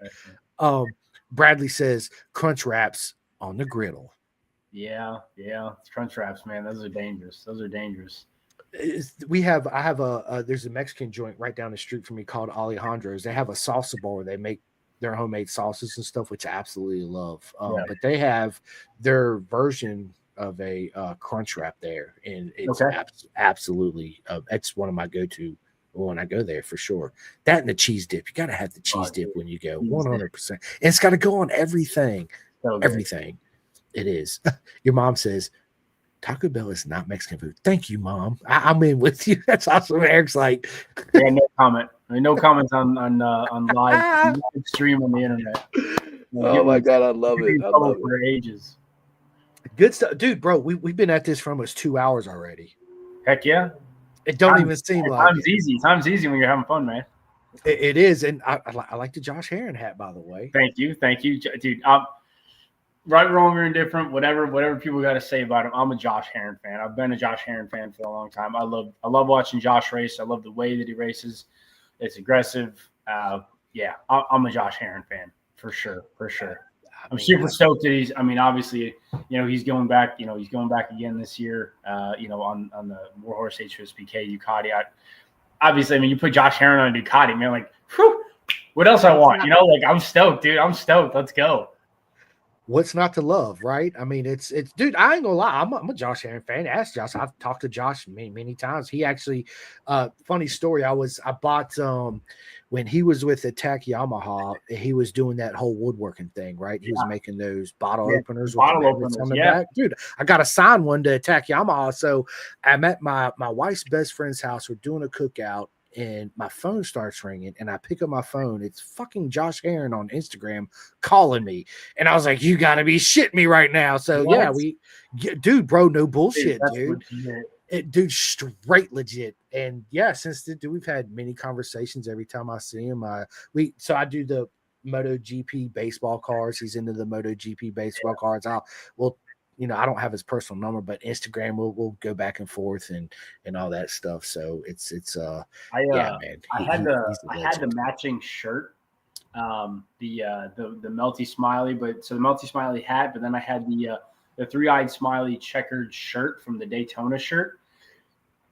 And Gumby's not watching, and I don't think Nick is on tonight yet, but they'll probably watch it later.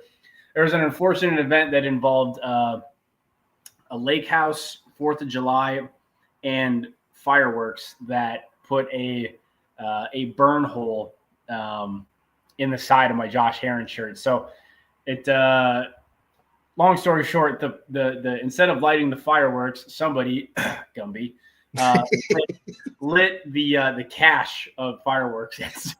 So I hit the deck, but not before getting smoked by a firework and putting a burn hole in my Josh Heron shirt.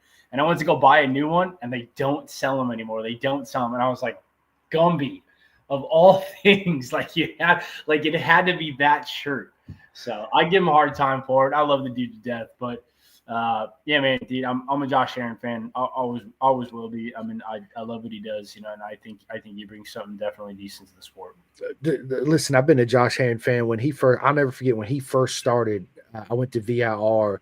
He was with Graves Yamaha, if I remember off the top of my head, his first year on a 600. He ran the number 46, and it was the same year. It might have been, was it 07? '06, the year that Rossi had the fur 46 on the back of his leathers. Josh had the same thing. His number 46 was furry, and it said Heron in the green and the red and whatever. And I was like, dude, who is this kid? I'm a huge Rossi fan. Like, I like him already, you know. And yeah, from there, just you know, he is absolutely, dude, a legend of the sport. You know, he's one of those people that you either love him or you hate him. And people, that's one word you guys don't never hear me say, because I can't stand saying that word. To me, that's like the worst word you can say about anything or anybody is that word hate. It's such a nasty, negative word. But I feel like people just don't understand him for who he is, or give him a chance. He is a firecracker in the pit. He wears his emotions on his sleeve, and I love riders like that. I mean, they are the ones that really make the circus go round when it comes to that. His personality, the way he celebrates, you know, the middle finger, people got offended. I freaking loved it. It's yeah, dude. It's like, again, you know, a lot of people, they just see the face of it. It's just the old saying goes, never judge a book by its cover. People just see the cover and they see the action. Like Daniel Petrucci, let's just take it. You know, I'll take it there. Moto America, yeah. Did he give Moto America negative effects? Of course he did. Okay, we all.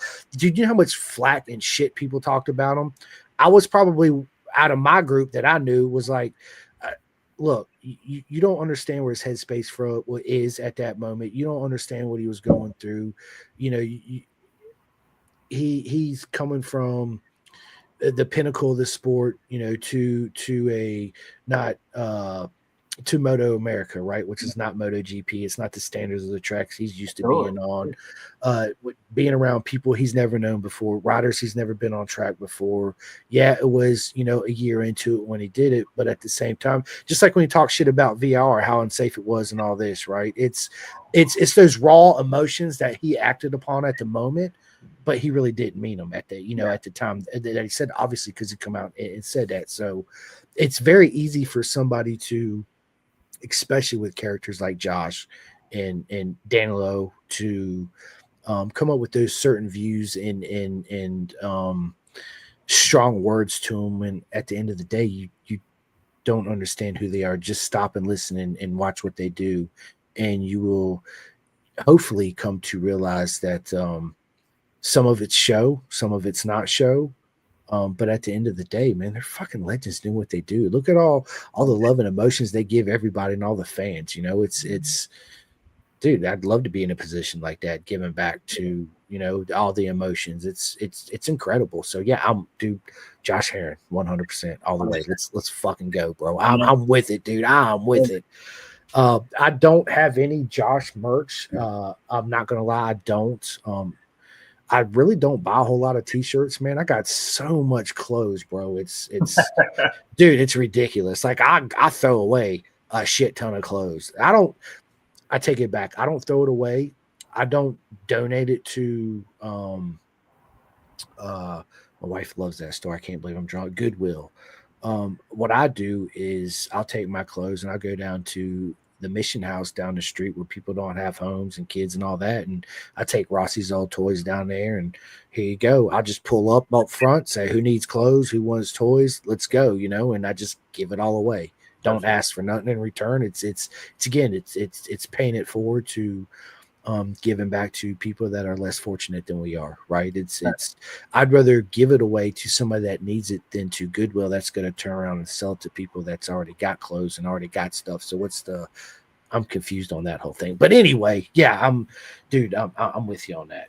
I do want to get me a Josh Heron hat. I want that hat that you actually have on your head, but you can't get it no more. Dude, I want the teal one. I can't find it. Nobody. I think it was a personal one, but Josh has got that teal colored one, and I want that. That's on my list. That's on my list of things. I want that one. But dude, it's funny. I mean, you're talking about Heron because a buddy of mine, big shout out to Wayne. I met him here. He rides a duck. He just moved to I want to say Tennessee, and he reached out to me and was like, he knew I was a Bison ambassador. Hey, I want a new suit. I'm like, dude, that's easy. Bison, 100% all the way. So he got a full custom Bison suit and the chest protector and the gloves. And then he hits me up was it yesterday or the day before, and was like, this is what he said. He's like, yo, where can I get me one of them Josh Heron helmets? And I was like, you got to watch his like Instagram and his Facebook. He has like limited runs. Sometimes he'll sell to the public. It's first come, first serve. It's not something that KYT produces and sells on the shelf. So you got to just stay tuned, keep in the loop, and when he posts it, you got to immediately buy it or PayPal him or whatever, and there you go, you'll get it. Which is cool because it's like I love it when people do that, short limited runs of stuff, because it makes it more valuable. It attracts more people. It makes, even you don't want a helmet, you're like, dude, I gotta have this helmet. Yeah, take my $500, $600, $700, $900, whatever it is, and let's go. I'll display it on the wall, wear it out every once in a while, and let's go. So yeah, man, people like that is standouts. Not like these helmets though. These helmets, they tell a story. These helmets tell a story for sure. Tell a story. It's in sequential order too, I think. Is it really? Yeah, that's the first one. That was from the first wreck, and obviously then they go through that one right there. That was the most recent one. I pointed to that one right there. That's the most recent one. That was the one in 2020. Oh man, how uncanny. Okay, so Christopher Joe just joined, watching the podcast, and Chris is who I had that accident with. We still don't know what happened. I don't know what happened to this day. I got some pretty gnarly pictures. Chris has probably got them too. Chris, if you got the pictures, throw them up in the chat so the world can see. But we collided after the second lap of the GTU race in July, and I ended up inside the back of Chris's R6 at about 100, 110. And so like my chest, I said, I'll post the pictures, but like my chest was like on the top of his tire, and my head was wedged between the top of his subframe, or the bottom of his underbelly, and like where the rear fairing is. Like I like punched myself in there, and I was wedged in between his bike. And then we creamed off into the grass, and then we fell over, and then my head got slammed underneath his swing arm, and I got tossed about 20 feet. So I got knocked out. I took a ride in a helicopter. I was in the ICU for I think 2 days. Spent a couple of days in a standard hospital bed. I had a brain. He just commented and said no parking. I know. I was trying not to laugh. It's hilarious. He sent me the pictures, and he actually sent me the undertale where I was, and he signed it. He said Eric was here, and it's in my office at work.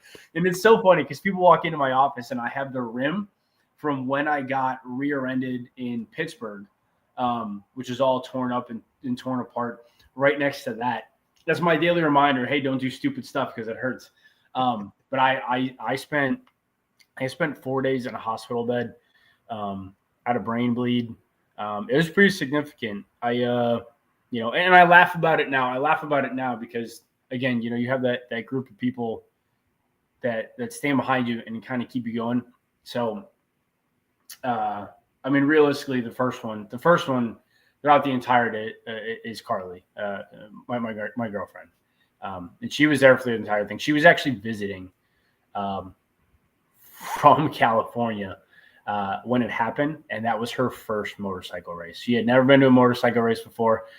We went out for qualifying, and qualifying was good, and started the first race. And my bike came back on a crane, and somebody handed her a pile of gear, and then the helicopter landed, and I didn't come back to the trailer. So kudos to her for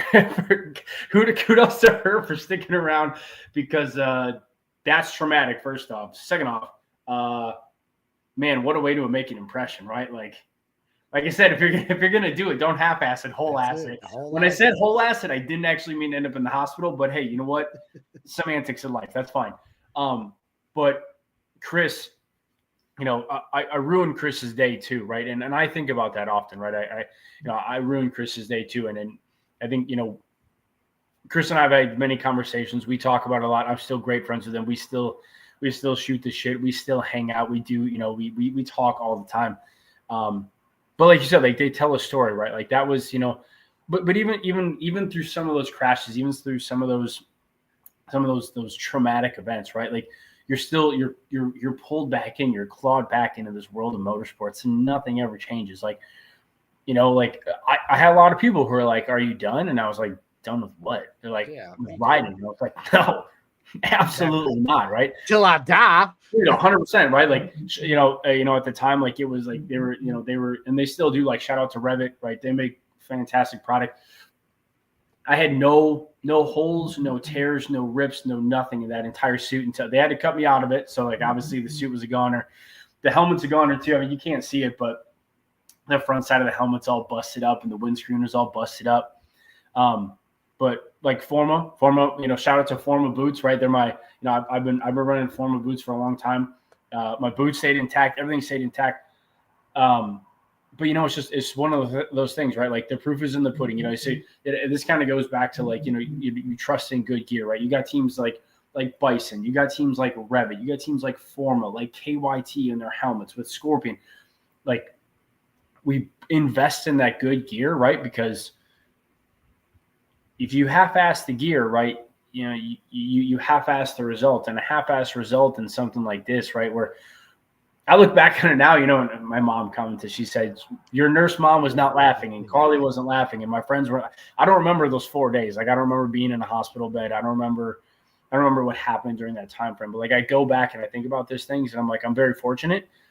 But that to me, that very fortunate, that ability that I got out that thing on the other side and was unscathed for the most part, that to me is like, okay, now we push harder, right? We push harder in the world of motorsports. We push harder on the racetrack.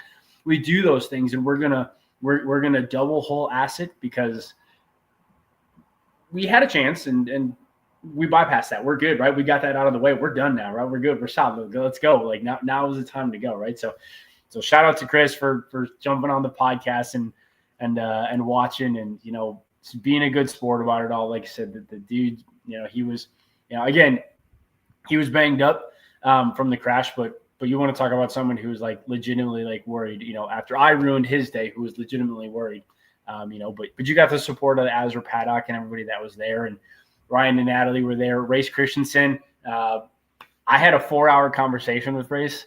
Dude, don't ask me what we talked about because I couldn't tell you. Apparently, I was showing him something on my phone and we were talking MotoGP. Dude, I had no idea. I don't remember. I have a picture of it. Someone took a picture of us sitting next to, like, I was laying in the hospital bed and he was sitting next to me talking. Couldn't tell you what we were talking about. I still to this day. Gabe was there. Gabe, who's one of the new riders who just graduated. He literally just graduated Learning Curves Racing like a week or something before that, or the round before that.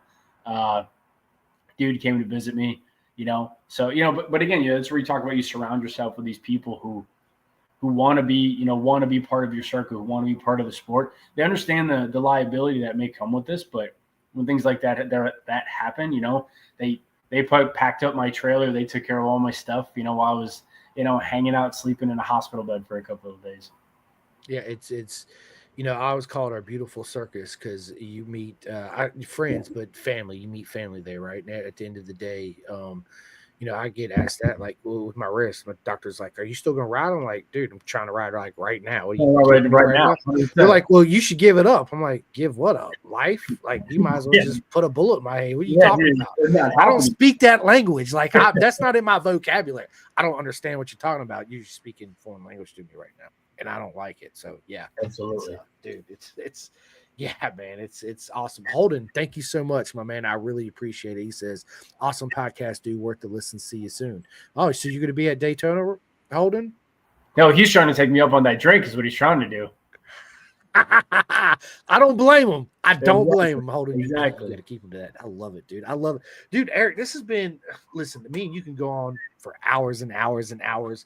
I want to transition to personal questions. We get to know Eric away from the racetrack and the business and all that.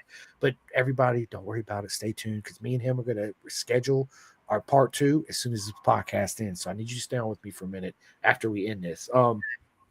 So my first question to you, man, is like I usually ask everybody, dude, what's for dinner tonight? Hopefully not Taco Bell. Dude, I wish it was Taco Bell, man. That's the nectar of the gods. Honestly, that's a good question. Maybe pizza. Most nights it's pretty simple. I meal prep, which as lame as it sounds, when I was always against meal prep for such a long time, and then when the business started and work and trying to, keeping in the gym and working out and stuff, man, the meal prep has been a lifesaver just because, at I ain't got time to do all this shit. Yeah. 100%. 5, 6, 7, 8 o'clock at night, right? You finish, right? I come home from work and change out of work mode and then go to business mode. And then it's immediately right back to the business. And I sit down and, I finally look up from my computer and it's 7:30 and man, I haven't eaten anything yet. And at 7 o'clock, you don't want to start, you want to start making stuff. So it's probably chicken and rice, maybe some queso. I don't know. I'm a huge fan of queso, an unhealthy obsession with queso. I should probably talk to somebody about it, but that's okay because I'm not going to change it. So it ain't worth talking about it. Dude, I'm gonna have to give you my queso recipe. I make a banging ass cheese dip. Dude. I'll give it to Carly to make because I'll probably screw it up 6 ways from Sunday. So dude, listen, she'll be able to figure it out. You can't, dude. There's no way you can fuck this up. After the podcast, I'll give you the dude. It's absolutely done. Every time I make it, everybody is like, "Who made this?" I'm like, "I made it." Well, what's in it? And I tell them, they're like, "That's it. That's it. That's absolutely that's it, right?" And I'll bring a big crock pot, and it's one of the first things that is empty. So yeah, man, I'm a big. So we're having tacos tonight. My wife, that's what she opened up the door. Yeah. She's like, "Dinner's ready," Yeah, I didn't make no queso dip tonight because again, I'm like you. I find that when I started on my journey down to be more healthier and mindful of what I put in my body, because it's my house, right? I need to keep it clean in order for me to live a long time, like Yoda, right? Another factor for me being on this whole health kick and losing weight is, man, at the end of the day, I want to be here for as long as I can for my son because he's my number one. And honestly, that's one of the main reasons why I do this podcast too, as well. It's for my son Rossi. That way, when I'm not here no more, he can always go back and, dude, I'm everywhere, Spotify, wherever, right, and see the videos and awesome. And see his dad talk and smile and laugh and all that good stuff. So it's yeah, I'm with you. As far as meal prepping goes, bro, I'm the same way. I'm always, as soon as I get off work, I call my wife. I'm like, "What's for dinner?" She's like, "That's all you worried about is what you're gonna eat for dinner." And this and I'm like, "Yeah, I got to, man. Like, what are you talking about? I'm hungry. I've been married 17 years. Come on now, get with the program." But yeah, I find myself like on Sundays, I'll go out and I'll be like, "Okay, I don't buy shit for lunch, while I'm at work." So I'll meal prep for work, chicken and rice, 100%. I'll do, like broccoli and vegetables, like raw. One of my favorite things that I do is I'll take green peppers and red peppers, yellow peppers, whatever, poblanos, cut them, de-seed them, a little bit of cream cheese with everything bagel seasoning. Oh my God, bro. It's dude, with a little bit of ham on it or turkey or whatever. Dude, it's so good. Now I'm getting hungry again. Dude, bro, I'm telling you, it's yeah. Oh, dude, I'm in with all that. So with that being said, man, let me ask you this: are you a coffee drinker? Dude, I love coffee. Are you cold or hot? Doesn't matter, but me too. As long as it's black. Yeah, see, that's how I know a good coffee is when you drink it black. Whether it's good or not. Like I used to love Starbucks. And then one time I was like, let me just get a black coffee. I took one sip and I spit it out. I said, this is fucking horrible. Are you kidding me right now? I said, the only reason why your coffee tastes good is because you put all the creamer and the milk and the sugar in it. That's not coffee. That's a fucking sundae or a milkshake. Yeah. Absolutely. It's just bitter. I don't know. I can't do it, but coffee's got to be black. Doesn't matter if it's lukewarm, warm, cold. I can do any of those, but I can't do the cream. I can't do the sugar. I can't do any of that other stuff. It's no go. Yeah, that's another thing. I try to stay away from a lot is processed sugars. Right? It's. Don't get me wrong. Dude, if you got Sour Patch Kids around me, I'll be like, I'll tap you on the shoulder, bro. Be like, hey man, can I get a couple of those, please? Yeah, dude. There's a gallon freezer bag of Sour Patch Kids sitting on the cover right now, and it takes every ounce of every single bit of self-control I have not to just stick my face in there and drink it for dinner, dude. It's so bad. it's I bought a pack the other day, a lemonade. I didn't know they made lemonade Sour Patch Kids. I was like, dude, I gotta bang these out. And I'm like, okay, I'm only gonna eat 3. Take them away from me, whatever. And then I find myself being a little kid sneaking in the kitchen going, exactly. I gotta get 4 more of those, It's yeah, man. But everything in moderation is not gonna hurt you. But yeah, I'm a sucker when it comes to Sour Patch Kids, 100%. So anybody wants to get in my good graces, bring me Sour Patch Kids. But don't bring me Sour Patch Kids. Exactly. Don't do it. Don't listen to me. Yeah, that's hilarious. Obviously, let me ask you this: what's your worst habit? Man, worst habit. Realistically, worst habit is caffeine. Right, I probably consume too much caffeine, which is okay. If that's the one vice that I got, looks like Race commented Bobos in Total War. That guy gets it. Yeah. Race and I, we get down some Total War. We got some stories about some Total War last year at Moto America. But realistically, worst habit is not knowing when to put it down. Right, when it comes to work, thinking that if I don't do this for Superbike Supply today, it's going to be lost in the ether forever. Like it's a bad habit. I do the same thing with my day-to-day job, and just understanding that you can dial it down from 11 and 12 down to like 6 or 5.5 once in a while. I say this out loud, right? Like I know what my bad habit is. I still can't fix it. It's habitual, man. I struggle with it really, really bad. But that's probably it, right? And in some cases it's done me really, really well.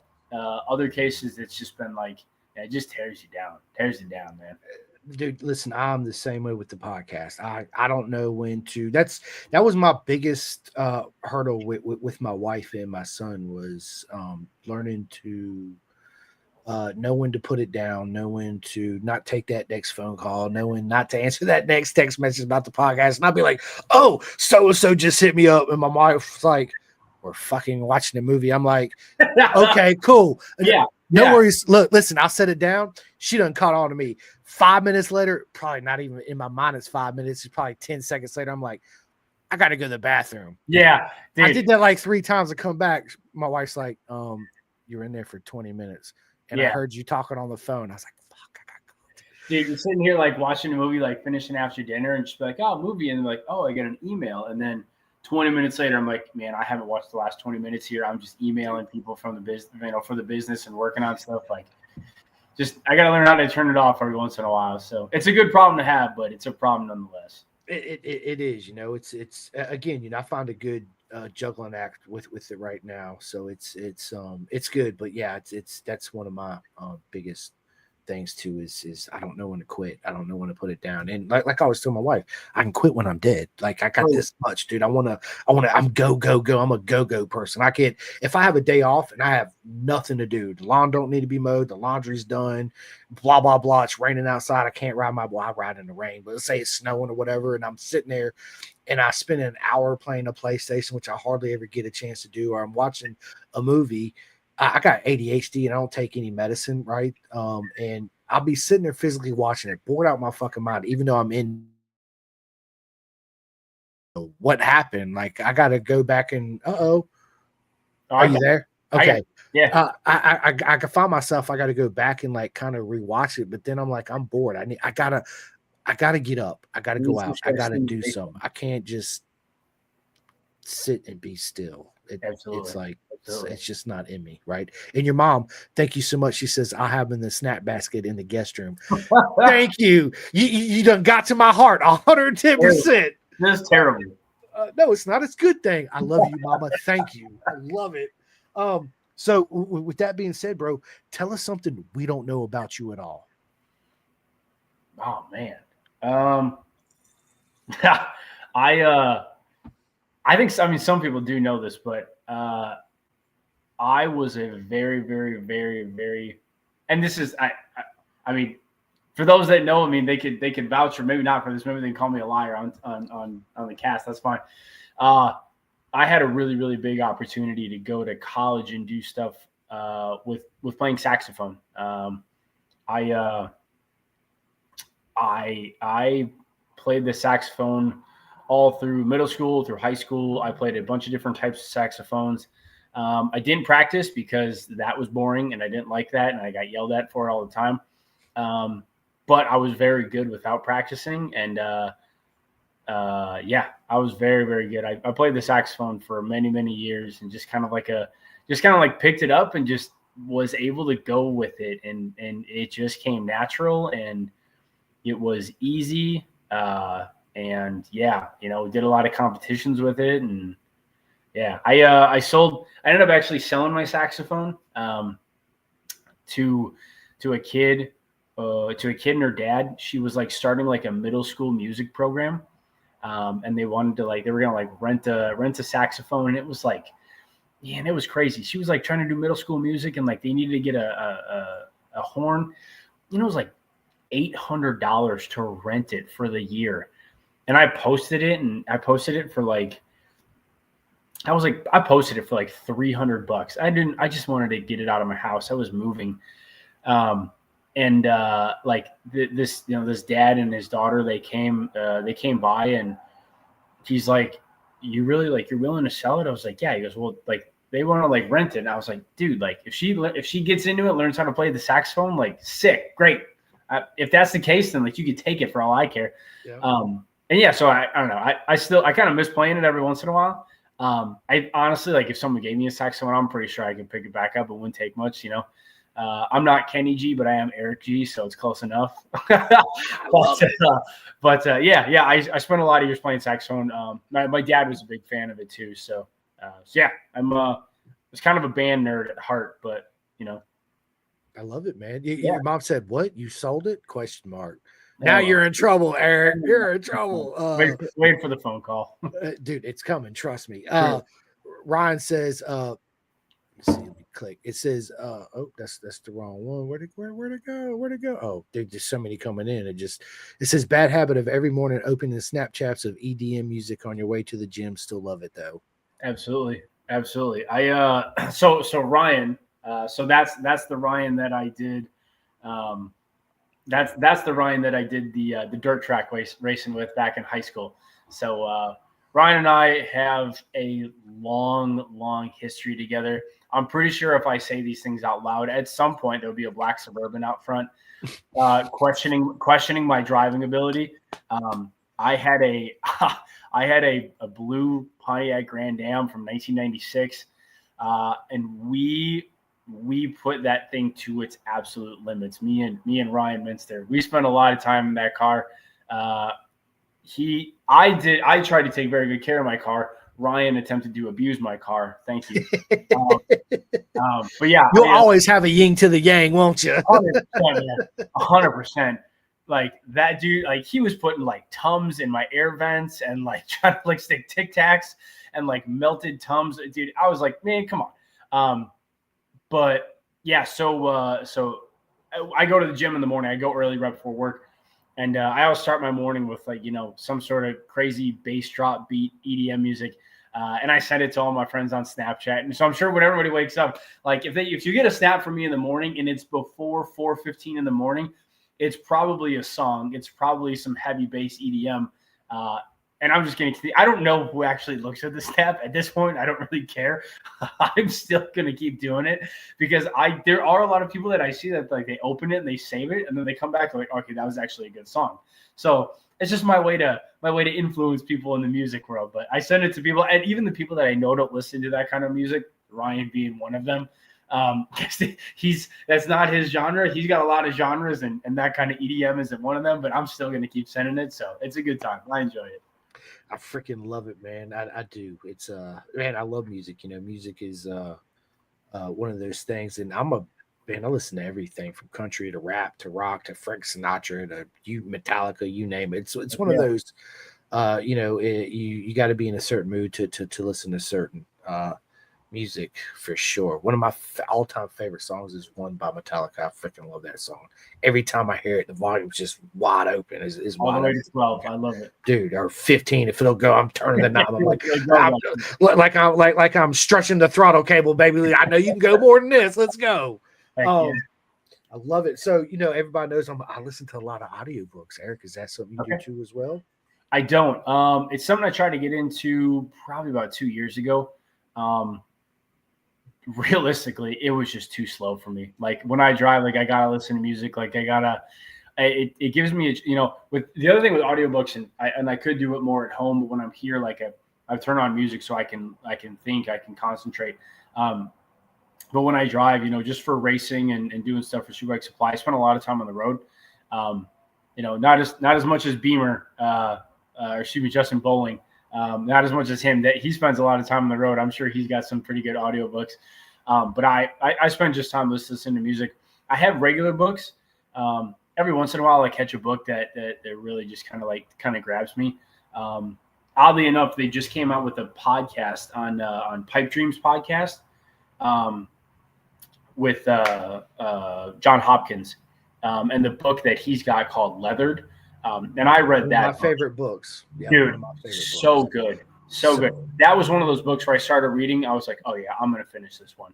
And I don't finish a lot of books. I don't honestly start a lot of books, but I read that one and I was like, this is a good read.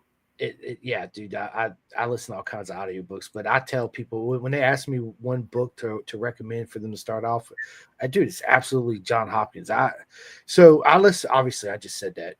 There's biographies you listen to, autobiographies, and you just get this sense, or you read it and you're like, I don't know if this guy or girl is really telling the whole truth, right? Because you can make it be any way you want to tell your story. But with Hopkins, man, you felt the raw energy. Like, dude, I was a alcoholic. I was a pillhead. I was smoking weed, riding a MotoGP bike, and it's like, holy shit. You don't hear Johnny Ray in his autobiography saying any of that shit. Even if he did it, he's not going to come clean, right? And it was so raw. Like you read it and you're like, bro, what? I gotta read this again. Are you sure? Did I read this right? Hold up. 100%. And then they were showing some clips of like his old GP stuff and like, like reading through like some of his injuries and I'm like, really? And you go back on YouTube, you're like John Hopkins, it wasn't Sepang. Was it Phillip Island? I'm trying to think of the one where he crashed into turn one. It was deep in the gravel. And I read about it in his book and I was like, really? And then I went on YouTube. I was like, yeah, that's pretty accurate. That's like what I just watched is exactly what he explained here. So yeah, it was a really good book. It was just raw, just absolutely raw. It was an eye opener, and that's But I got a shit ton. From any motorcycle racer that's got an audiobook, I got it in my library and listen to it wholeheartedly. So actually, I like to show this. This is the current book that I'm actually listening to right now. Is my man Toby Price. Oh, nice. Endurance, which is an awesome book. So I am 4 hours left into this book. That's awesome. So yeah, man, I love it. So speaking of that, man, I do a podcast. I listen to a ton of podcasts. What podcast do you listen to?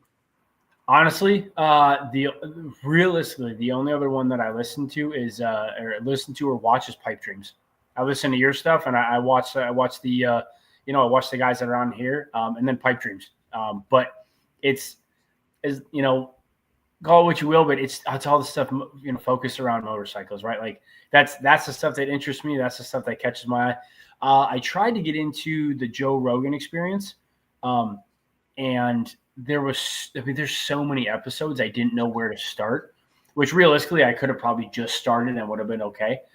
There's a couple episodes that I listened to, and they were really good. But I love the Pipe Dream stuff. I love the stuff that you're doing. I like hearing about, where people, just the way that people come up through the motorsports ranks and the way that they do things.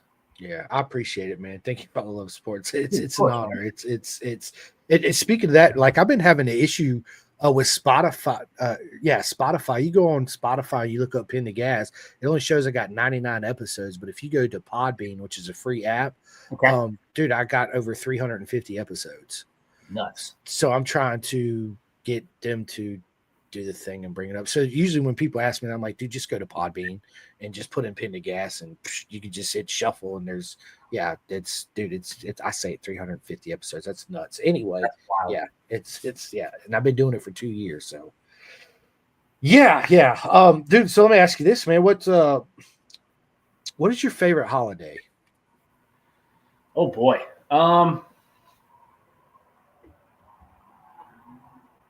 Dude, that's a great question. Favorite holiday. Dude, I don't know. I love all the holidays. Like, I'm not. I guess let me put it this way. I'm not a huge holiday guy. Like, I'm not.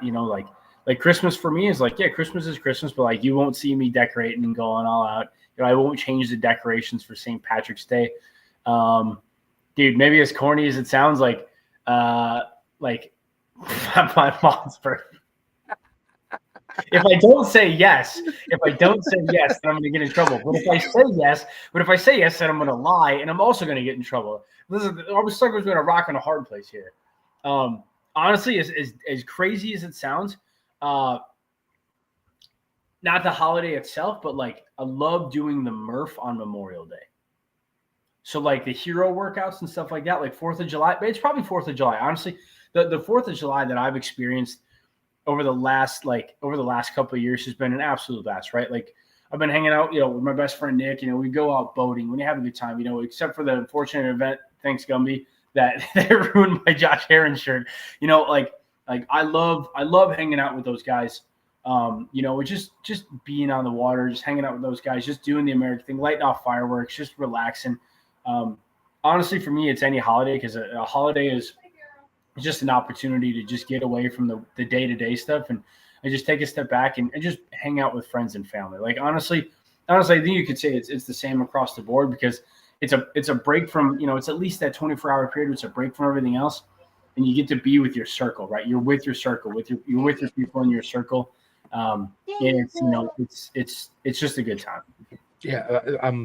So my wife's birthday is July 4th, so I'd be bad if I didn't say it. Oh, It's one of my favorite, holidays. I love that.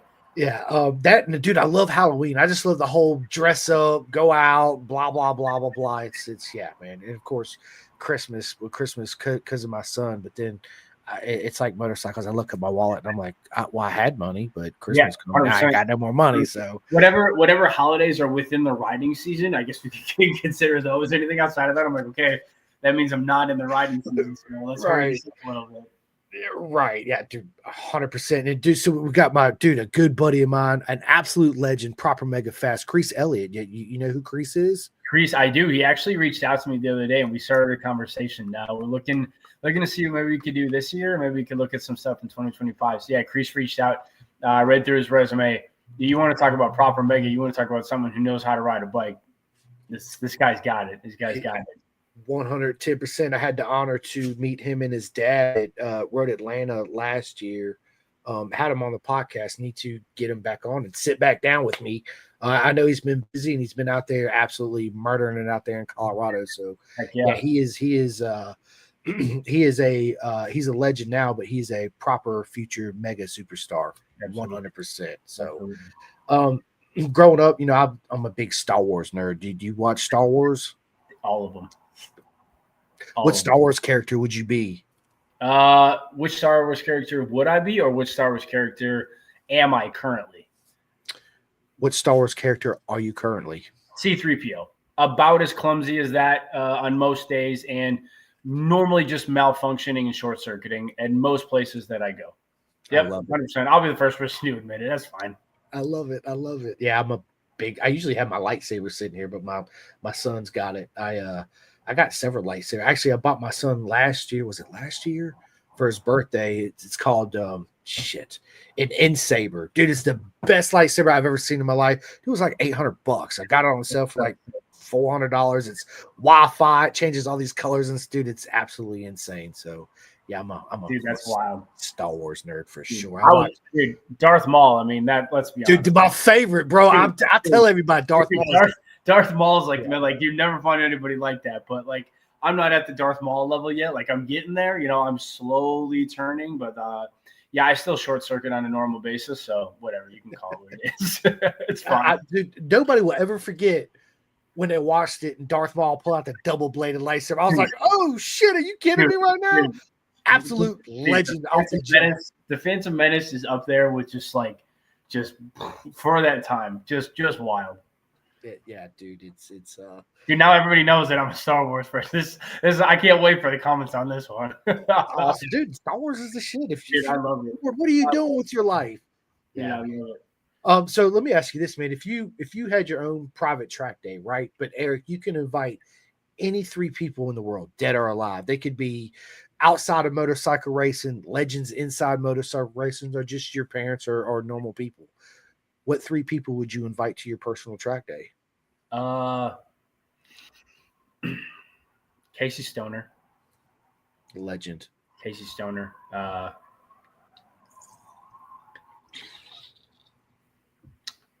Man, Casey Stoner, Troy Bayless, and Casey Stoner, Troy Bayless, and my dad.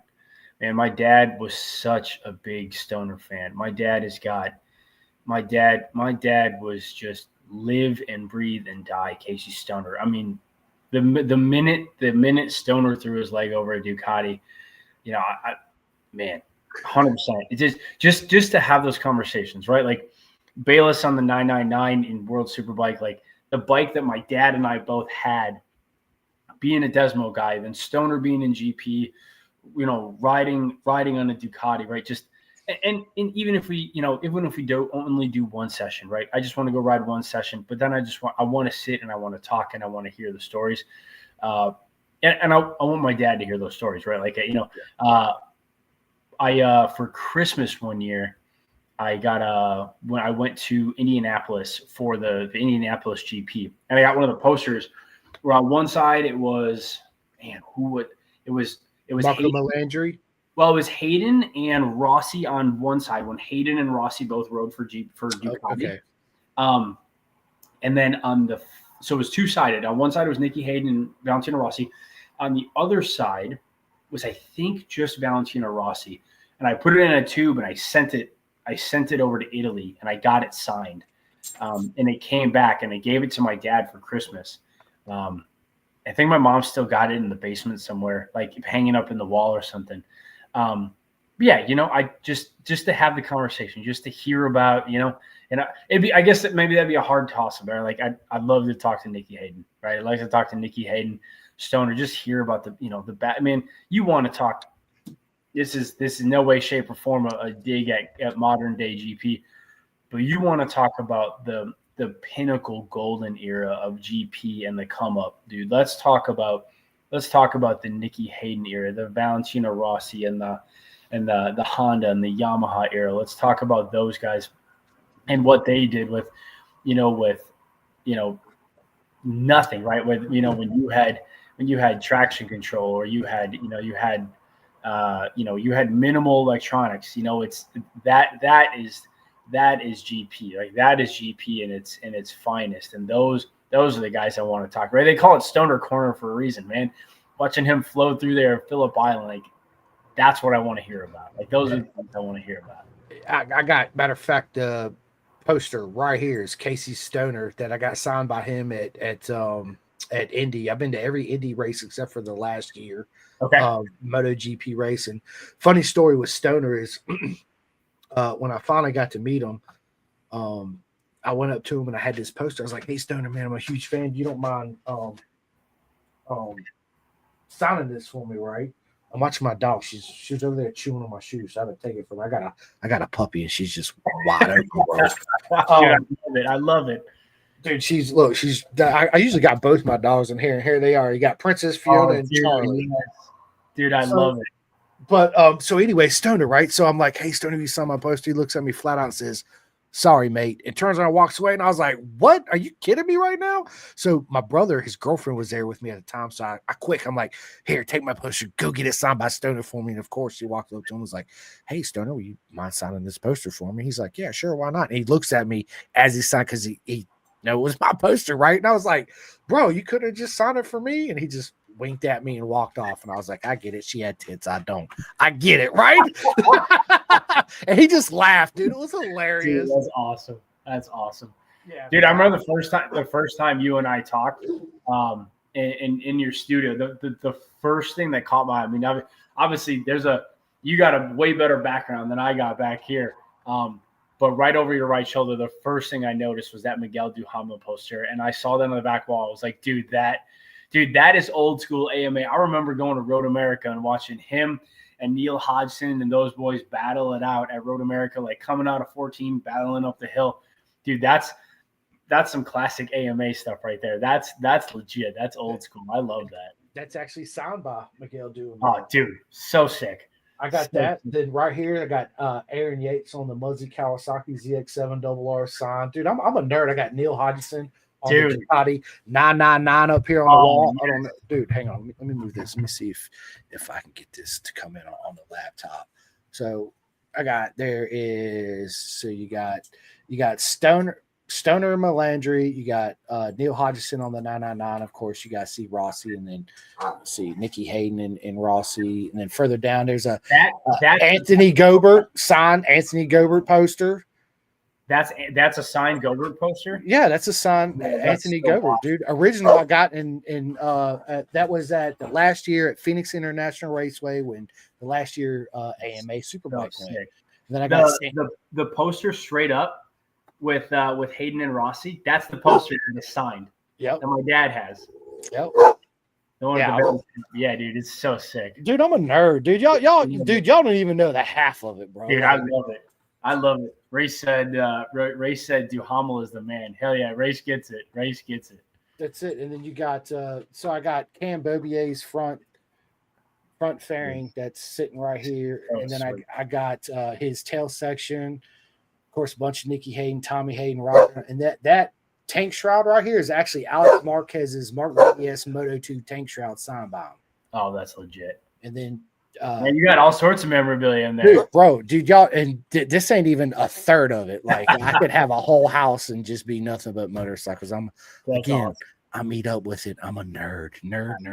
So I love it. So yeah, man, dude, this has been a lot of fun, Eric. I can't wait to meet you and sit back down again. We could go all night for sure, my friend. So let's do this. Let me if you had your own private island, what's the one racetrack you'd have on your island? I think Phillip Island. Phillip Island is on my bucket list that not only to go to, but I will go like on my bucket list is Phillip Island to go and ride, just to do a track day. That's on the list. Like I don't know, man. Something about Phillip Island in Australia, and just the Euro tracks are fantastic. Obviously, the Euro tracks are top notch. They're world class. They are perfect in every way, shape, or form. Dude, Phillip Island. Phillip Island is on my list, and that would be the one. It would be just one giant. It would be one Phillip Island track on an island with my house, and I would just ride. I would just ride and ride and ride. We could airdrop some tires. I don't care. I just want it, dude. I love it. It is kind of a broad question because there's a lot of racetracks, but everybody knows what I'm gonna say. It's Cadwell Park. It hands down. Oh yeah, dude. Dude, the jump. BSB action. I love it. Bro, it's some. I went there in 2023, and it was just, dude. It was. I've been to a shit ton of MotoGP races, of course, AMA and Moto America. And it was the best race weekend I've ever had in my whole entire life. It was just everything about it. The track is literally this wide. The mountain jump, you're sitting there watching. I was gonna say, how is the mountain in person, bro? Dude, it's you watch tracks on TV and you go there for the first time. You're like, holy shit, are you kidding me right now? But physically being there and watching them do it, you're like, this. They are absolutely, totally nuts, insane. It's Eric, not the Isle of Man. Yes, the Isle of Man. Everybody knows the Isle of Man. If I had to choose one race a year to watch, one race, even if Eric come up to me and said, look, you can watch a full season of Moto America, a full season of BSB, a full season of World Superbike, ASBK, whatever it is, Isle of Man TT, but you can only watch one full season of something, I would say scrap all that. I need the Isle of Man TT, hands down. Give me the 2 fortnights, the 2 weeks, and let's freaking go. So yes, it is. But I said, well, I guess it is a racetrack. It's a road race, but yeah. That's fair. Yeah, it's the TT to me is I'll never forget the first time I seen it. It was my buddy's uncle turned me onto it. He knew I was into bikes. He's like, "You ever heard of the Isle of Man TT?" I was like, "Yeah, I've heard it," but this was back when Speed Vision and they didn't barely show any TT. And Dude, he got let's bring back Speed Vision, dude, bro, right? Let's go old school. I'm giving my age again away. It's speaking of Anthony Gobert, that's actually one of his helmets too, right here. That's so sick. It's a replica. It's not actually his helmet, but anyway, yeah, he popped that video in from Duke Video, and I was fucking glued to the TV. I bet you I rewatched that. I don't even know how many times. I remember I stayed up. My buddy woke up the next morning. He was like, "Dude, you're still watching this?" I was like, "I can't stop. Like, I don't know what's happening right now to me, but this is, it's absolutely amazing." But back to Cadwell Park real quick, Eric. It's something that you just got to experience in real life. That's the best way I can explain it. It's you show up to the track, it's literally this wide. It's not this wide. I thought it was pit out. I was like, "Dude, is this pit out?" They're like, "Nah, mate, this is actually the track." I was like, "Holy shit, are you kidding me right now?" Like, this is it even made it even more badass for me. Like, whoa, yeah, it was amazing, man, for sure. So, oh man, dude, this has been a lot of fun, man. I'm gonna do 2 more questions, and then we'll give all the shout outs and we'll go. So my wife I need to go eat. She keeps texting me and all that good stuff. So, let's see. Let me ask you this: if you can go back and travel back to any time, any era, what era would you travel back to? If I could be where I'm at now, right? Like involved in the motorsport side of things, I want to go back and appreciate the level of talent that, the Miguel Duhamel poster. I want to go back to Road America and the AMA heydays, right? Like the AMA Superbike stuff, when it was Daytona Sport Bike, when they had the Thunderbike class.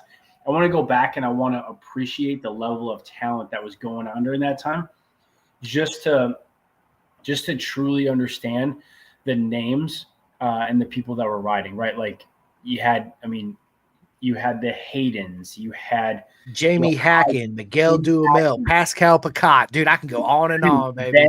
Ben and Eric Bostrom, like on the old Kawasaki. Dude, I want to go back to that era, and I just want to watch and appreciate the level of insanity that AMA was back in that day. Not that it's bad now. I love Moto America, but like that was like the absolute building block for the guys, and 100%. Like I think Race commented earlier, the Smokin' Joe's Honda. Like I want to go back to those days just to watch. Like that's it. Like that's 100%. I want to go back and just see those guys. How about you? Dude, that's such a broad question for me, man, because it's like I would say, what era, the old AMA was absolutely magical. The old BSB was magical with Steve Hislop and, Whitman and dude, Shaky Byrne when he first started. Then you got, Eric and Ben Bostrom, everybody you just mentioned, Jamie Hacken and, Pascal Picat, and dude, it was that whole era when you had the 750 inline fours versus the 1000cc twins, and we didn't have all this traction control, electronics, launch control, all this, engine braking, all this was everything. This climbing up on the bike, using the rear brake, actually changing your riding body position and riding style as the tires went out to still make those lap times instead of changing the freaking engine map, doing the work for you. It's like, dude, this is another rabbit hole. Don't even get me started on this subject. Dude, I love it. It's I understand the electronics from a safety standpoint, but I feel like it's taken a natural ability away from the up and coming kids that get into it, because now they're just relying on what the engineer says. Okay, let me change this. You just do this and let the electronics sort it out. Versus then when they get on a bike without all that, they gotta, dude, blip it. What happened to we got auto blippers, dude? Blip the gas and the clutch to match the end. Dude, let's go back to them days, right? Get some power shifting going on here. Yeah, man. But yeah, so I'm with you on that. Go back to the glory days where they loosen the triple clamp bolts to make the bike handle better. Yeah, it's it cut out the frame brace. Let's make it bend more like a tree. It's funny because I had this conversation with a buddy of mine, and I was telling him, just how a motorcycle works. And I was like,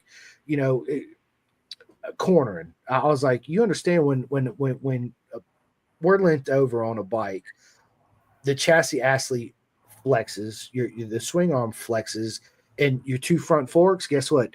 They flex too. And he's like, what? Really? I'm like, dude, every vehicle, every airplane, every train, everything has built-in flex to it. If not, shit would break all the time and you wouldn't be able to drive. You driving your truck, your brand new $60,000 truck, you hit a first fucking speed bump. Guess what? Your frame's broke. You know why? Because it's got to have flex in it.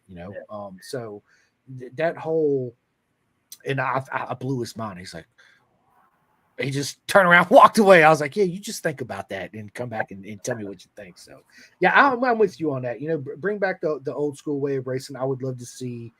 I love MotoGP, but I'm not a huge fan of MotoGP right now just because of the whole aerodynamics and the ride heights and the launch controls. And I get it. That's where it starts. That's where our traction control and our anti-wheel and the engine brake, it all trickles down, right? But I'm a big advocate. Do we need 250 horsepower on the street? Absolutely not. Do we need aerodynamics on a street bike that a 17-year-old kid that's got $40,000 can go buy a V4R and ride it on the street? No, because you're not going to get the benefit of aerodynamics on the street. And if you're going that fast on the street, take your ass to the Macau, take your ass to the Northwest 200, go do the Alaman TT. And the whole ride height, I just want to see him go back to a normal looking motorcycle, right? They were example.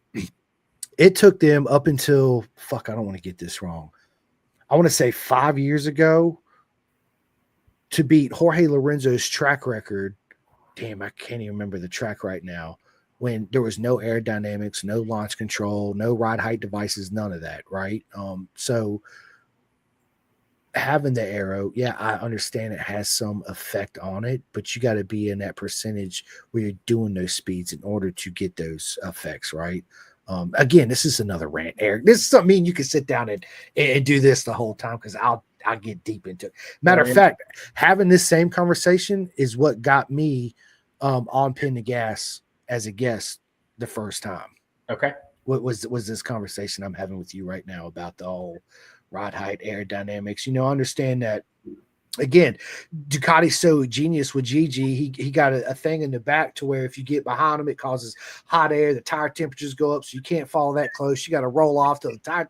Dude, listen, the whole rabbit hole. You can go down, right? But yeah, bring back the glory days. Forget all the electronics.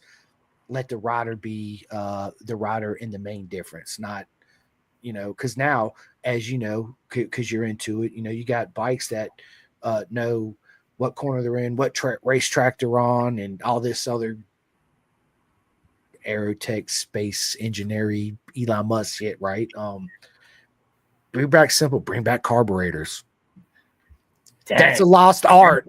Dang, he said it right. That's a lost art, right? Like, I like it. So yeah, man, I'm with you on that, dude. I am, dude. It's so listen, last question, and then we'll give all our shout outs. This has been awesome, dude. We're coming up on 3 hours. You are close to my second longest podcast. The longest one I did was almost 4 hours with Cole King. So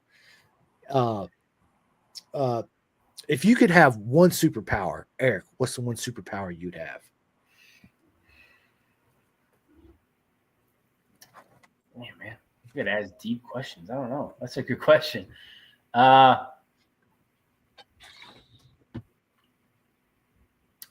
What superpower would I have? I mean, I'm close now, but like the ability to never be tired and just keep working. There's that problem again, but I'm cool with it. Like if I could just not be tired, if I could just, like a power nap, like a 30-minute power nap, like that gives me when I need to go, like, let's do it. Right. I got 14,000 things to do and I got 2,000 minutes worth of time to get it done. Like I got let's stuff. Go. Let's go. I'm with you on that, dude. I wish, I could, just take a little power nap and go on with it. And like I said earlier, dude, you can sleep when you're dead, right? Let's 100%. freaking go. 100%. I'm like you, dude. I get up at the ass crack of dawn in the morning. I do my workout and I go to work, do my stretches, and I'm good to go for the day. And then on the weekends, like I'll be like, okay, I'm gonna sleep until 8 o'clock, and it's 4:15 in the morning, and I just wake up and I'm looking at the watch. I'm like, okay, maybe I can go back to sleep for a few minutes, and like literally 15 minutes tossing and turning because my mind turns on and it don't stop. I'm like, you know what? It's coffee time. It's stretching time. Let's freaking go. Let's get the day started. And my son, it's noon. He's still asleep. I'm like, dude, get your ass out of bed. What are you doing? How long you been up, Dad? I've been up since 4:30. Where you been? Let's go. Anyway, listen, this has been a proper mega really good time. As I always say, I'm gonna let you in the podcast, but before I let you in the podcast, I just gotta say thank you to everybody that tuned in and watches this podcast. It is nothing but love to every single one of you guys and girls, because if it wasn't for Eric and all my friends that come on this podcast, I would not be here doing this. So it's because of you guys and girls are the absolute legend, and thank you guys so much. If you had not had the chance, please go to all my social medias, that that ding ding ding bell that you hear all podcasters say. I don't like to say it. That's why I just do the ding, ding, ding thing. And be sure to go to Podbean, because that's where all my episodes, there's over 350 episodes. So if you guys miss anything, go back. You can, rewatch them all and have a proper mega really good time. I just need to say thank you so much to Next Level Financial, bisontrack.com for all your, listen, people, you hear me say it all the time, bisontrack.com. Let's go. Chef Eats. Bro, Chef Eats, you got to get on board with Chef Eats. I need to put you and Jeff in together. He has the most amazing meals. He has athletes' meals, dude. And it's so good, right? We've all been here. We go to the racetrack. We'd go do track days. We bring grills and charcoal and all this stuff. Just bring a microwave, throw it in there. The steak is tender and juicy, dude. Good with it. Yeah, heck yeah. Bro, it's so good. And you talk about meal prepping, like I get meals and I just throw it in the microwave. I'm good to go. Come home, throw it in dinner, 3 minutes, and I'm good, right? So chefeast.com. Big shout out to TST Industries. Big shout out to my man Martin at the Clothing Kings. You guys can go to clothingkings.co.uk and get all your Pin to Gas merch. Big shout out to my man Eric at Superbike Supply. Big shout out to SFL Mini GP, RD Racing, and my buddy Jake Marsh out there in BSB, Vet2 Track, Flying Eyes Optics for all your sunglass needs. I don't have them with me, but I got on with Flying Eyes Optics last year at Road America. Actually, they make sunglasses, obviously, but I wish I had them here. I don't, but I got. Here's a pair of my Oakleys, right? So the Flying Eyes optics, they're made to wear underneath helmets, whether you fly airplanes or ride a motorcycle. So the arms, you can bend just put them and twist them, right? Oh, but they're so light and so comfortable. Like I wear them all day and I totally forget I even have them on my face. Everybody that I come across, I let them wear them.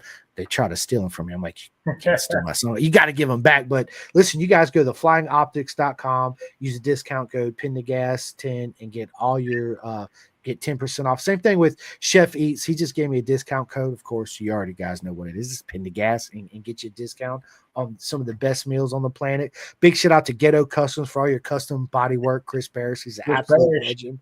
Yes. Dude, he's a legend. He's a legend, man. Absolute legend. Big shout out to Carnes Performance in Pennsylvania. If you're in Pennsylvania, don't go to no other dealership but Carnes Performance. Big shout out to them. Big shout out to KYT Helmets in America, right? K-Tech Suspension. My man Dakari, Birch, and Kendall. RTR, Ready to Race in North Carolina. Again, another proper mega dealership. I'm good friends with Ryan Snooks. He's a legend too. So if you're in North Carolina, go to Ready to Race. Tell them Simcoe sent you. Big shout out to Coleman Power Sports here in Virginia. So if you're in the state of Virginia, go to Coleman Power Sports. It's absolutely amazing people. If you ever wanted to do a track day at a MotoGP race, just like me and Eric just got done talking about, go to my buddy Mick Leo Escapes Tracks and Tour. You could sign up and go. Dude, he goes to 11 different MotoGP track. Matter of fact, this year, look, Alex, you need those Oakleys. Just for you, I'm gonna put them on. There they are. I like it. Yeah, dude, they're awesome. Matter of fact, so real quick story. I was at BSB. I run up to Ron Vickers. I was like, bro, I'm Simcoe from America. It's an absolute, I love BSB. He looks at me. The first thing he says was, mate, you got the same sunglasses I have. So I looked at him. I said, well, you must have good taste, my friend. And we just started crying, laughing. That whole weekend, bro, when I mean it was so magical that I got on the grid with the Superbike guys. I hung out with Peter Hickman at his place. It's, dude, Dude, Vickers is doing some big time stuff in World Superbike. World Superbike, yes, dude, I'm yes. a huge World Superbike fan. I love it. Absolutely love World Superbike. I got a good buddy of mine, Luke Power, that races in he's working on World Supersport. Mm-hmm. So that was my Ron Vickers story. And then when I was actually on the grid, I got it on video. I posted it a bunch of times, but I'll do it again after this. I'm on the grid. I'm walking up to him. I'm like, hey, dude, nice glasses. He looks at me. He's like, yeah, mate, nice glasses. Gives me a big old fist pound. It was, dude, like mind blown, right? Peter Hickman, I met his dad. We hung out the whole weekend. Every time Peter come by on the pitch, you know, they're super busy, just like all the people that race. He'd come by, he'd give me a thumbs up when I see him on the grid. He'd give me a big old fist. But dude, it was, yeah. Anyway, another rabbit hole. Again, I could sit here and talk for hours. I'm gonna stop. Big shout out to Road Racing World. I need everybody to go to roadracingworld.com, sign up and donate to the air fence. It's imperative that we have the air fences at the track. If we didn't have that, we didn't have the corner marshals or the ambulance, guess what? We're not going racing. We're not having fun. So go there, donate, whether it's $1, $5, $10, $50, whatever it is. Trust us. It helps us out. We love you for it. Thank you so much for doing it. And if you're lucky and you're at the track, because there's certain tracks that Ulrich Chris, the legend, does a 2-up ride. I forget what the minimum donation is there at the track. I need to text him and find out. I think it's $350 or $400. You get a 2-up ride with the legend on the back of a GSXR 1000, and he does not hold back. Speaking of, bring extra underwear. That day you do that 2-up ride because you're going to want to immediately change it because you think you're fast. You're not fast. Big humble pie you're going to eat on that experience. 100%. Big shout out to STG, Brian Van and Max Van, absolute legends. Big shout out to my man Chris at Drippin' Wet Graphics, REB Graphics, which is not Chris, it's REB Graphics. Man, I should have wrote his name down. I'm sorry. And GRG, my buddy Gus Rodeo. He has. Yep, Reese. Sorry, yes, Reese Brody. Yeah, the brain fart. Big shout out to him.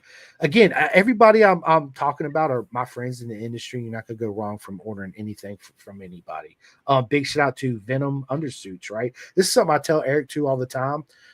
For all the newbies out there or people just getting into it, if you're gonna bring anything extra to the track, bring undersuits. Do not be that guy or girl walking around after a day riding, sweating that thing and putting on the next day. People are going to be like, 100%.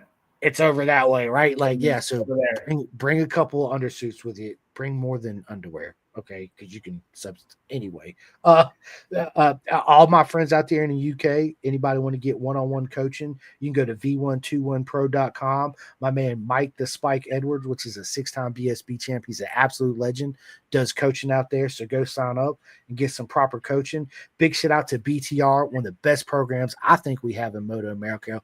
Build, train, race. Man, such an amazing program. Can't wait to hang out with all the girls down there in Scott at VIR. I'm super excited. I can't wait. Big shout out to Racer 411 program, tippingracing.com, Hyper Naked Suits, California Superbike School, UK, Moto Mutt International, King Performance, my buddy Cole King, legend, flat track legend. Also now he's in Moto America. Big shout out to SCMRC Texas. I just had Kevin Johnson on. We talked about his whole program he's got going on. So sign up. It's an absolute amazing program he's got coming on. Big shout out to Turn 12. BTI Photos, my buddy I had on. So big shout out to his girlfriend and her photos. I hope you're listening. If not, I'll text you and be like, dude, you need to go back and listen to the end of the podcast. Last but not least, Obsession Engineering and Rapid Moto out there in BSB. He's absolutely amazing. I've had him on my podcast several times. He's an absolute TT legend and all that. And last but not least, it's been an absolute honor, Eric, to sit down with you today, man. Nothing but love. Thank you so much for coming on. And more importantly than anything, I just want to say this before the floor is all yours, is whatever dreams and goals you have in your mind, in your vision, as far as your Superbike Supply, do it for dad, the whole nine. Man, I hope you are going to be successful, but I hope you achieve that 10 times over. And I hope you far exceed your expectations and what you have in your head as far as your journey in life. And it's an honor to be a part of it and share that journey with you. So thank you so much. Again, nothing but love, brother.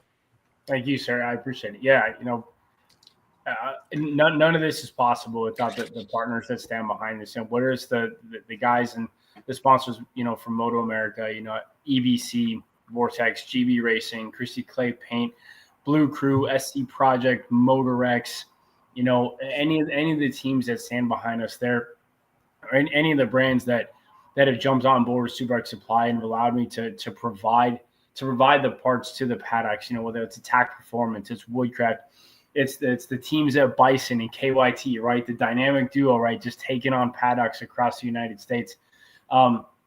With stuff like Revit or Forma Boots, you got 6D helmets, man.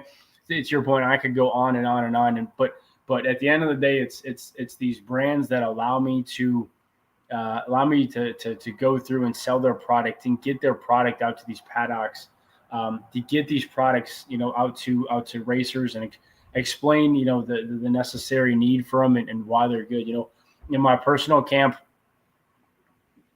man, the list is long. The list is legendary. Carly, my girlfriend, she does a lot. She does. If y'all notice, the social media posts are more frequent and more up to date. Also, there's no spelling errors. That's not me doing it, right? I suck at spelling. I suck at reading. I suck at spelling too, bro. 100%, man. I'll misspell everything. If you notice a story on the Instagram page and it's spelled wrong, it's because I'm the one that did it, and I'm terrible at texting. Any of my friends will tell you that. But she's taking that on. She's taking like a real big lead within Superbike Supply to try and grow this thing. So I can't do any of this without her, and she puts her heart and soul in this every day. Joe, Wyatt, Blake, all the guys down at Turn 1. Again, the amount of times that those guys have had my bike and I've torn it apart and I've destroyed it, and they're just like, yeah, we'll just put it back together for you. They continue to support me. The team at MotoVid, right? They allow me to, continue doing the coaching thing, to continue doing the CR thing, the track time, and continue to run the business track side, do their suit rental, do the parts sales. Man, again, CCS, Azra for putting on the Midwest Series. Again, same as you, I could go on and on. Anybody at the end of the day, including yourself, Chris, right, for putting on this podcast, for the people watching the podcast, for people commenting on the podcast, for people getting involved in the podcast, you are the reason that the sport continues to grow. You are the reason that the sport is alive. And the only thing I ask for people to do is that if you commented or if you interacted with the podcast today, share this with people. Share the experience of the podcast. Share the reason that we do this. And at the end of the day, right, as always, right, onward and upward, and do it for dad, right? Do those things. And this sport is one of those things that'll never die. Never die. It's again, we give our everything to it, and it's I just, dude, it's an absolute honor. So yes, exactly what he said. Share it, love each other, give everybody hugs, and enjoy life, right? And for everybody out there, man, I can't wait to meet everybody, whether it's going to be at Daytona, Road Atlanta, New Jersey, VR, whatever it is. Let's freaking go. I usually put my number down. I'm always down to talk. I put my numbers, dude, on the podcast a million times. And if anybody, whether you're I say it, club day rider, a track day junkie, whatever, you guys want to come on the podcast, and girls, hit me up. My house is your house. It's always welcome. I want to grow this sport. I love this sport. Let's fucking go, people. It's 2025, right? And again, dude, go to Superbike Supply, get all your gear, order all your stuff. There's Forma Boots he was just talking about. I just got me a pair of Forma Boots before Bison released their new boots, right? I knew that was in the making, but I needed a new pair of boots, and I didn't want to wait, so I bought me a pair of the Formula Flows, and so nice, dude. I had the Alpine Star Super Tech R's and blah blah blah blah blah with the booties, and they never fit me right. The sizes were either too big or too small, always in the half. And if I'm gonna spend $500 or $600 on a pair of boots, man, they gotta fit me like a glove. Period. End of story. I don't give a shit what it is. So yeah, big shout out. And dude, real quick, dude, Eric, big shout out to your mom.